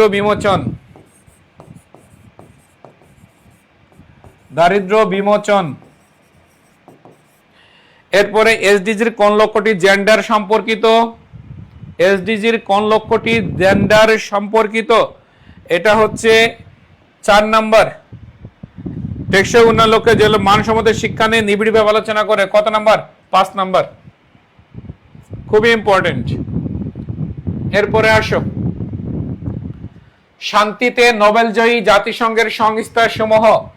শান্তিতে নোবেলজয়ী জাতিসংঘের সংস্থা সমূহ। দেখো জাতিসংঘের একটা মাত্র সংস্থা আছে, যে সংস্থাটি 2 বার শান্তিতে নোবেল পেয়েছে। মাথায় রাখবে পৃথিবীর একটি সংগঠন 3 বার নোবেল পেয়েছে, যার নাম হচ্ছে রেড ক্রস। 1917, 1944, 1963। রেড ক্রস কিন্তু জাতিসংঘের অধীনে পরিচালিত কোনো সংস্থা না। জাতিসংঘের অধীনে পরিচালিত যে সকল সংস্থা তাদের মধ্যে নোবেল পাইছে যারা, এর ভিতরে 2 বার পাইছে একটা সংগঠন যার নাম হচ্ছে ইউএনএইচসিআর। এই ইউএনএইচসিআর 1954 এবং 1981 সালে নোবেল পেয়েছে। ইউনিসেফ পাইছে 1965 সালে নোবেল পাইছে শান্তিতে। আইএলও পাইছে 1969 সালে। UNPKF, United Nations peacekeeping force, জাতিসংঘ শান্তিরক্ষী বাহিনী পাইছে 1988 সালে পেয়েছে নোবেল। ইউএন পেয়েছে 2001 সালে, জাতিসংঘ পাইছে 2001 সালে। IAEA, international atomic energy agency, এই ইন্টারন্যাশনাল অ্যাটমিক এনার্জি এজেন্সি এইটা পাইছে 2005 সালে। আইপিসিসি আছে inter governmental panel on climate change. Inter governmental panel on climate change 2007 সালে পাইছে। ডব্লিউএফপি হচ্ছে ওয়ার্ল্ড ফুড প্রোগ্রাম, এর পাইছে 2020 সালে পাইছে নোবেল। 2020 সালে নোবেল পাইছে।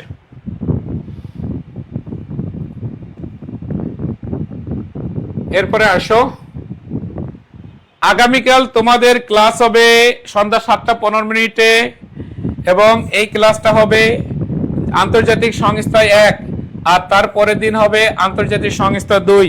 সো তোমরা অবশ্যই ক্লাস মিস দিবে না।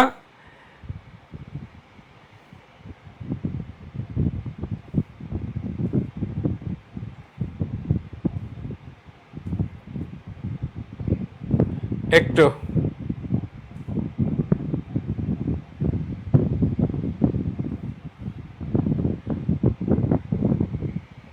এখন আসো, আমি তোমাদেরকে সদর দপ্তর নিয়ে কয়েকটা টেকনিক আলোচনা করে শেষ করবো আজকের ক্লাস। সদর সদর দপ্তর, এই যে সদর দপ্তর খেয়াল করবে, সদর দপ্তর থেকে কিন্তু প্রায়ই পরীক্ষাতে প্রশ্ন আসে, সদর দপ্তর থেকে কিন্তু পরীক্ষাতে প্রায়ই প্রশ্ন আসে। তোমরা কি ক্লাসে আসো নাকি নাই? তোমরা কি ক্লাসে আসো?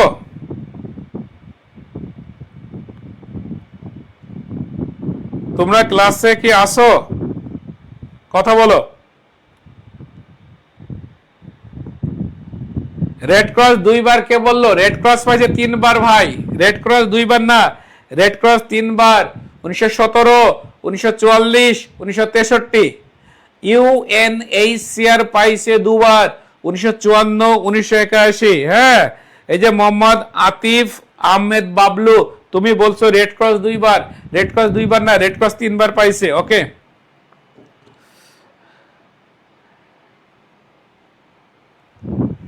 এখন আসো, দেখো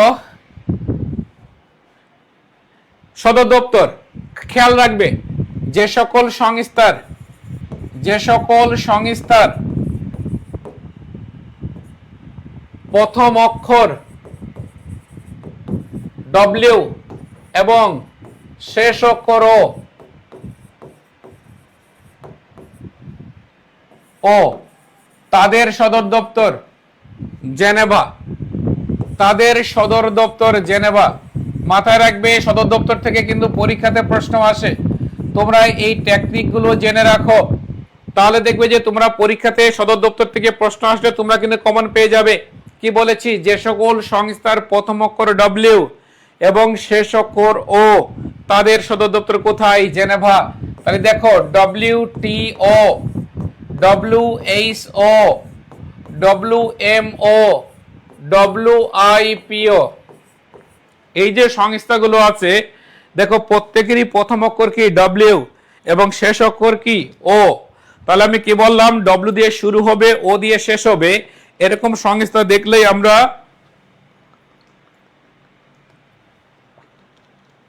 সদর দপ্তর কোথায় লিখবো? আমরা সদর দপ্তরে জেনেভা লিখবো। মনে থাকবে কিনা কথা বলো। যে সকল সংস্থার প্রথম অক্ষর কি? ডব্লিউ আর শেষ অক্ষর কি?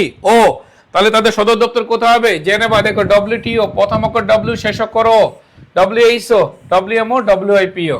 এরপরে খাদ্য ও কৃষি, খাদ্য ও কৃষি, ফুড আর হচ্ছে এগ্রিকালচার সংক্রান্ত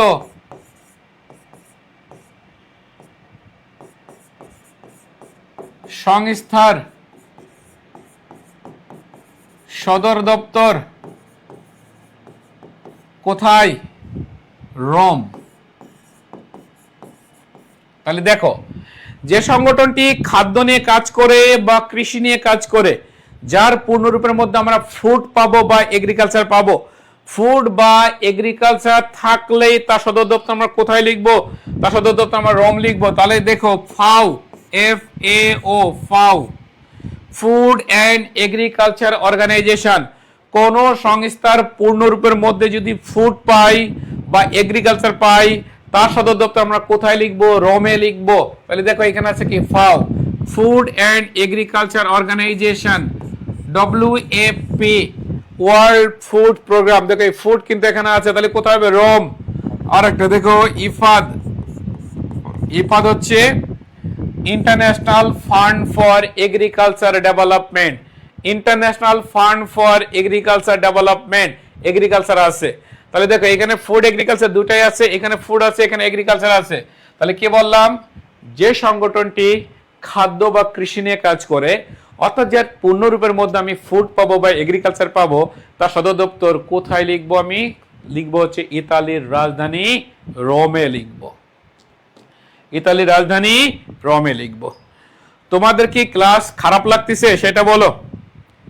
আজকে যে আমি ক্লাস নিচ্ছি, এই ক্লাসটা আমি আর দেখে দেখে নিচ্ছি না। আমি কি কোনো কিছু দেখে দেখে নিচ্ছি না কিন্তু, অর্থাৎ যে তথ্য সবই আমার এই মাথার মধ্যে আছে। আমার এই ক্লাস তোমাদের কেমন লাগছে, খারাপ লাগছে কিনা একটু তোমরা কমেন্ট করে জানাবে। আমার ক্লাস কেমন লাগছে তোমাদের, তোমরা একটু কমেন্ট করে জানাবে। এরপরে অর্থ সংক্রান্ত, অর্থ সংক্রান্ত ব্র্যাকেটে লিখবো আমরা IMF প্লাস WBG, সংস্থার সদর দপ্তর ওয়াশিংটন ডিসি।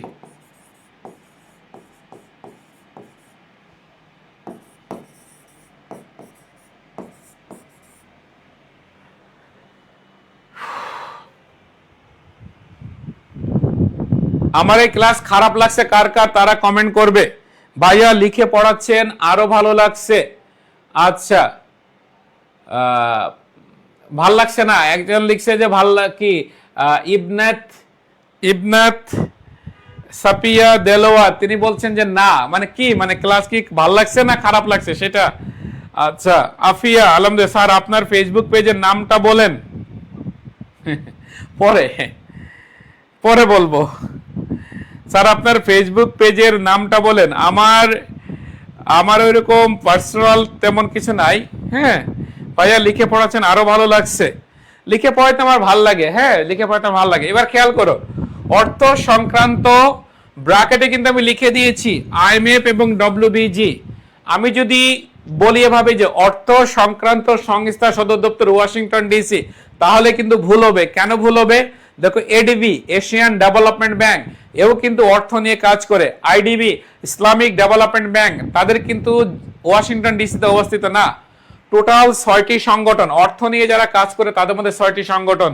এই যার মধ্যে একটা নাম কি, যার মধ্যে একটা নাম হচ্ছে IMF, একটা নাম কি IMF ইন্টারন্যাশনাল মনিটারি ফান্ড, দেখবে এখানে অর্থ নিয়ে কাজ করে। আর দেখো WBGর মধ্যে আছে 5টা সংগঠন। WBG হচ্ছে ওয়ার্ল্ড ব্যাংক গ্রুপ, এই ওয়ার্ল্ড ব্যাংক গ্রুপের মধ্যে আছে 5টা সংগঠন, যার একটা নাম কি IBRD, আর একটা নাম কি IFC, আর একটা নাম IDA, আর একটা নাম ICSID, আর একটা নাম কি, আর একটা নাম হচ্ছে মিগা। এগুলো সব পড়াবো আমি, এগুলো সম্পর্কে বিস্তারিত পড়াবো। তাহলে এই যে সংগঠনগুলো আছে, এই 6টি সংগঠন, অর্থাৎ যারা অর্থ নিয়ে কাজ করে তাদের সবার না, এই 6টি সংগঠন সদর দপ্তর কোথায় হবে? এই 6টি সংগঠন সদর দপ্তর হবে ওয়াশিংটন ডিসিতে, ওয়াশিংটন ডিসিতে। ওকে, এরপরে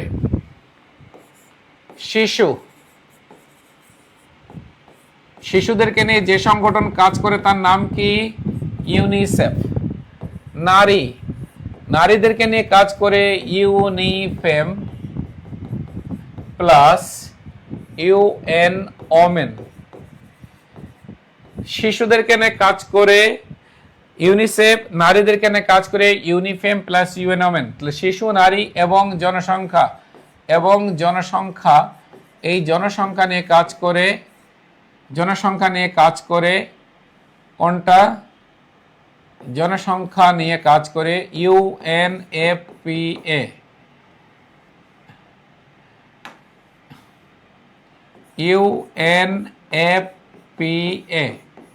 শিশু, নারী এবং জনসংখ্যা উন্নয়নের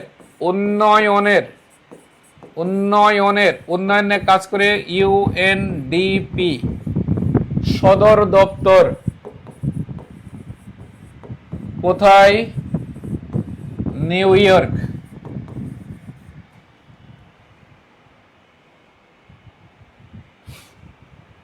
খেয়াল করবে, শিশু, নারী এবং জনসংখ্যা উন্নয়নের সদর দপ্তর কোথায়? New York.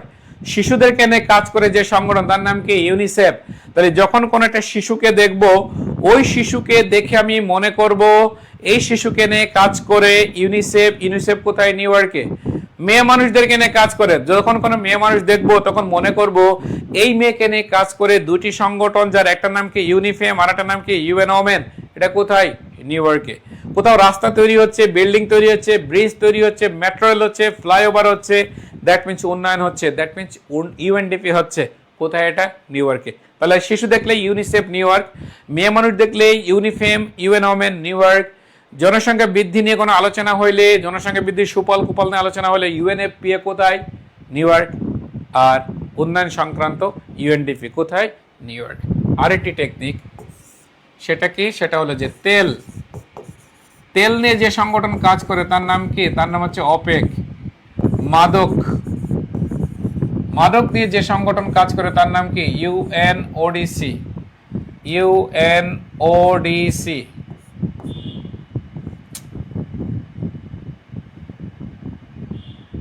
ওডিসি। তেল, মাদক এবং আণবিক শক্তি, আণবিক শক্তি, আণবিক শক্তি নিয়ে কাজ করে যে সংগঠন তার নাম হচ্ছে আইএইএ। তৈরির শিল্প কলকারখানা,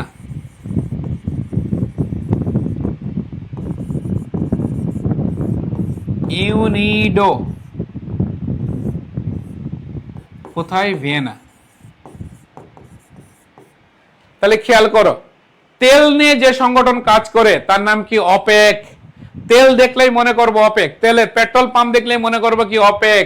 কোথায় এটা? ভিয়েনা। মাদক, ধরে নাও কেউ বিড়ি সিগারেট খাচ্ছে বা কেউ নেশা দ্রব্য সহ ধরা পড়লো, দ্যাট মিনস মাদক, অর্থাৎ আমি এটাকে মনে করবো ইউএনওডিসি। ইউএনওডিসি হচ্ছে United Nations office on drugs and crime. একটু আগে কিন্তু আমরা পড়ে এসেছি, যা 1997-এ প্রতিষ্ঠিত হয়। তাহলে মাদক মানেই আমরা মনে করবো ইউএনওডিসি। কোথায়? New York. আণবিক শক্তি, এই যে রূপপুর পারমাণবিক বিদ্যুৎ কেন্দ্র, এটা নাম আসলে মনে করব আমরা কি?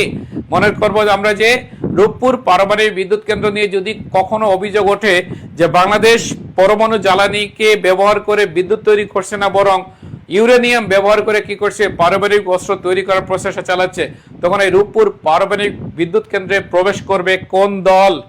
আইএই এর দল প্রবেশ করবে। তাহলে রূপপুর পারমাণবিক বিদ্যুৎ কেন্দ্র মানেই মনে করবো কি আমরা? আইএইএ। আর মিল, ফ্যাক্টরি, কলকারখানা দেখলে মনে করবো আমরা ইউনিডো। তাহলে সহজ কথা কি দাঁড়ালো? তেল সমান অপেক, মাদক সমান সমান ইউএনওডিসি, আণবিক শক্তি সমান সমান আইএইএ, শিল্প কলকারখানা সমান সমান ইউনিডো। এরা কোথায়? এরা হচ্ছে ভিয়েনা। এরা কোথায়? এরা হচ্ছে ভিয়েনা। এবার আসো, যেগুলো আমাদের এই টেকনিকের মধ্যে আসেনি সেগুলো আমরা লিখে নিব। ITU, ILO, UNHCR, UNCTAD, UNCTAD, IPCC, IM, IOM, IOM. এরপরে আছে কেয়ার,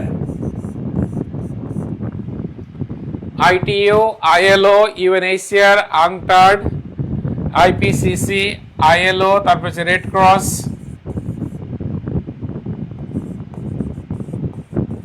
এরপর হচ্ছে আইকান। এদের প্রত্যেকেরই সদর দপ্তর কোথায়? এদের প্রত্যেকেরই সদর দপ্তর জেনেভা। প্রত্যেকেরই সদর দপ্তর কোথায়? জেনেভা। এরা প্রত্যেকেই জেনেভাতে অবস্থিত। এরপর হচ্ছে ইউপিইউ, এটা কোথায়? সুইজারল্যান্ডের রাজধানী বার্ন। এরপরে আইসিএও, ইকাও, এটা কোথায়? এটা হচ্ছে মন্ট্রিল। আইএমও, এটা কোথায়? এটা হচ্ছে লন্ডন।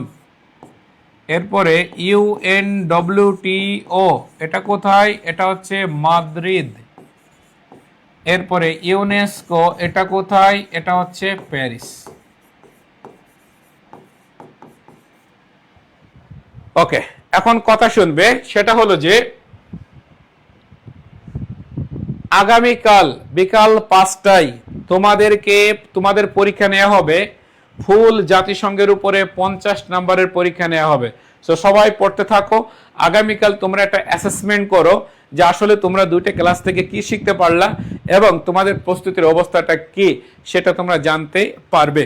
ওভারঅল আমার ক্লাস তোমাদের কেমন লাগলো সেটা তোমরা একটু কমেন্ট করে জানাবে, যে আমার এই ক্লাসটা কেমন লেগেছে তোমাদের, সেটা তোমরা কমেন্ট করে জানাবে।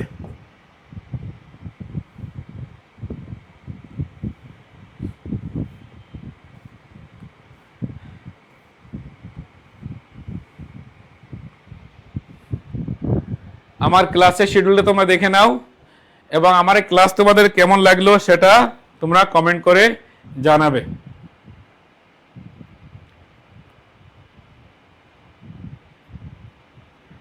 তাহলে তোমাদের সাথে আগামীকাল আবার দেখা হচ্ছে ক্লাসে, এবং আগামীকাল বিকাল 5টায় তোমাদের জাতিসংঘের উপরে 50 নম্বরের পরীক্ষা হবে। সে পর্যন্ত তোমরা ভালো থাকো। আগামীকাল তোমরা অবশ্যই ক্লাস করবে। আগামীকাল ক্লাস কে কে করবে একটু হাত তুলো তো, বলো আগামীকাল তোমাদের ক্লাস, তোমরা কে কে ক্লাস করবে সেইটা তোমরা একটু বলো। আগামীকাল তোমরা ক্লাসে আসছো কিনা, আগামীকাল তোমরা ক্লাসে আসছো কিনা সেইটা কমেন্ট করে জানাবে। স্যার পিডিএফ দিলে নোট করে পড়তে পারবো। ভাইয়া পিডিএফ পাইনি, কালকে দেয়া হবে, ইনশাল্লাহ দেয়া হবে। আচ্ছা ক্লাসটা শেষ করতে হবে।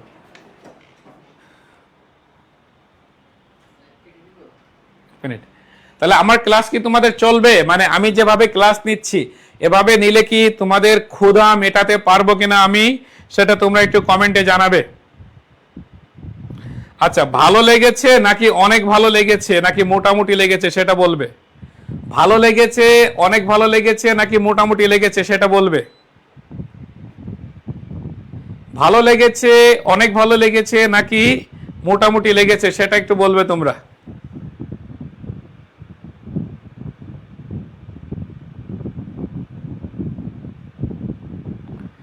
জান্নাতুল মাওয়া লিখছে চলবে না, ওকে।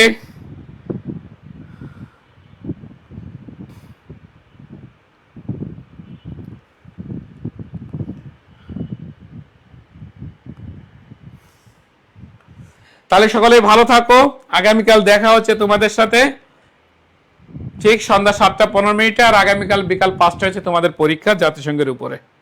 ওকে, আল্লাহ হাফেজ।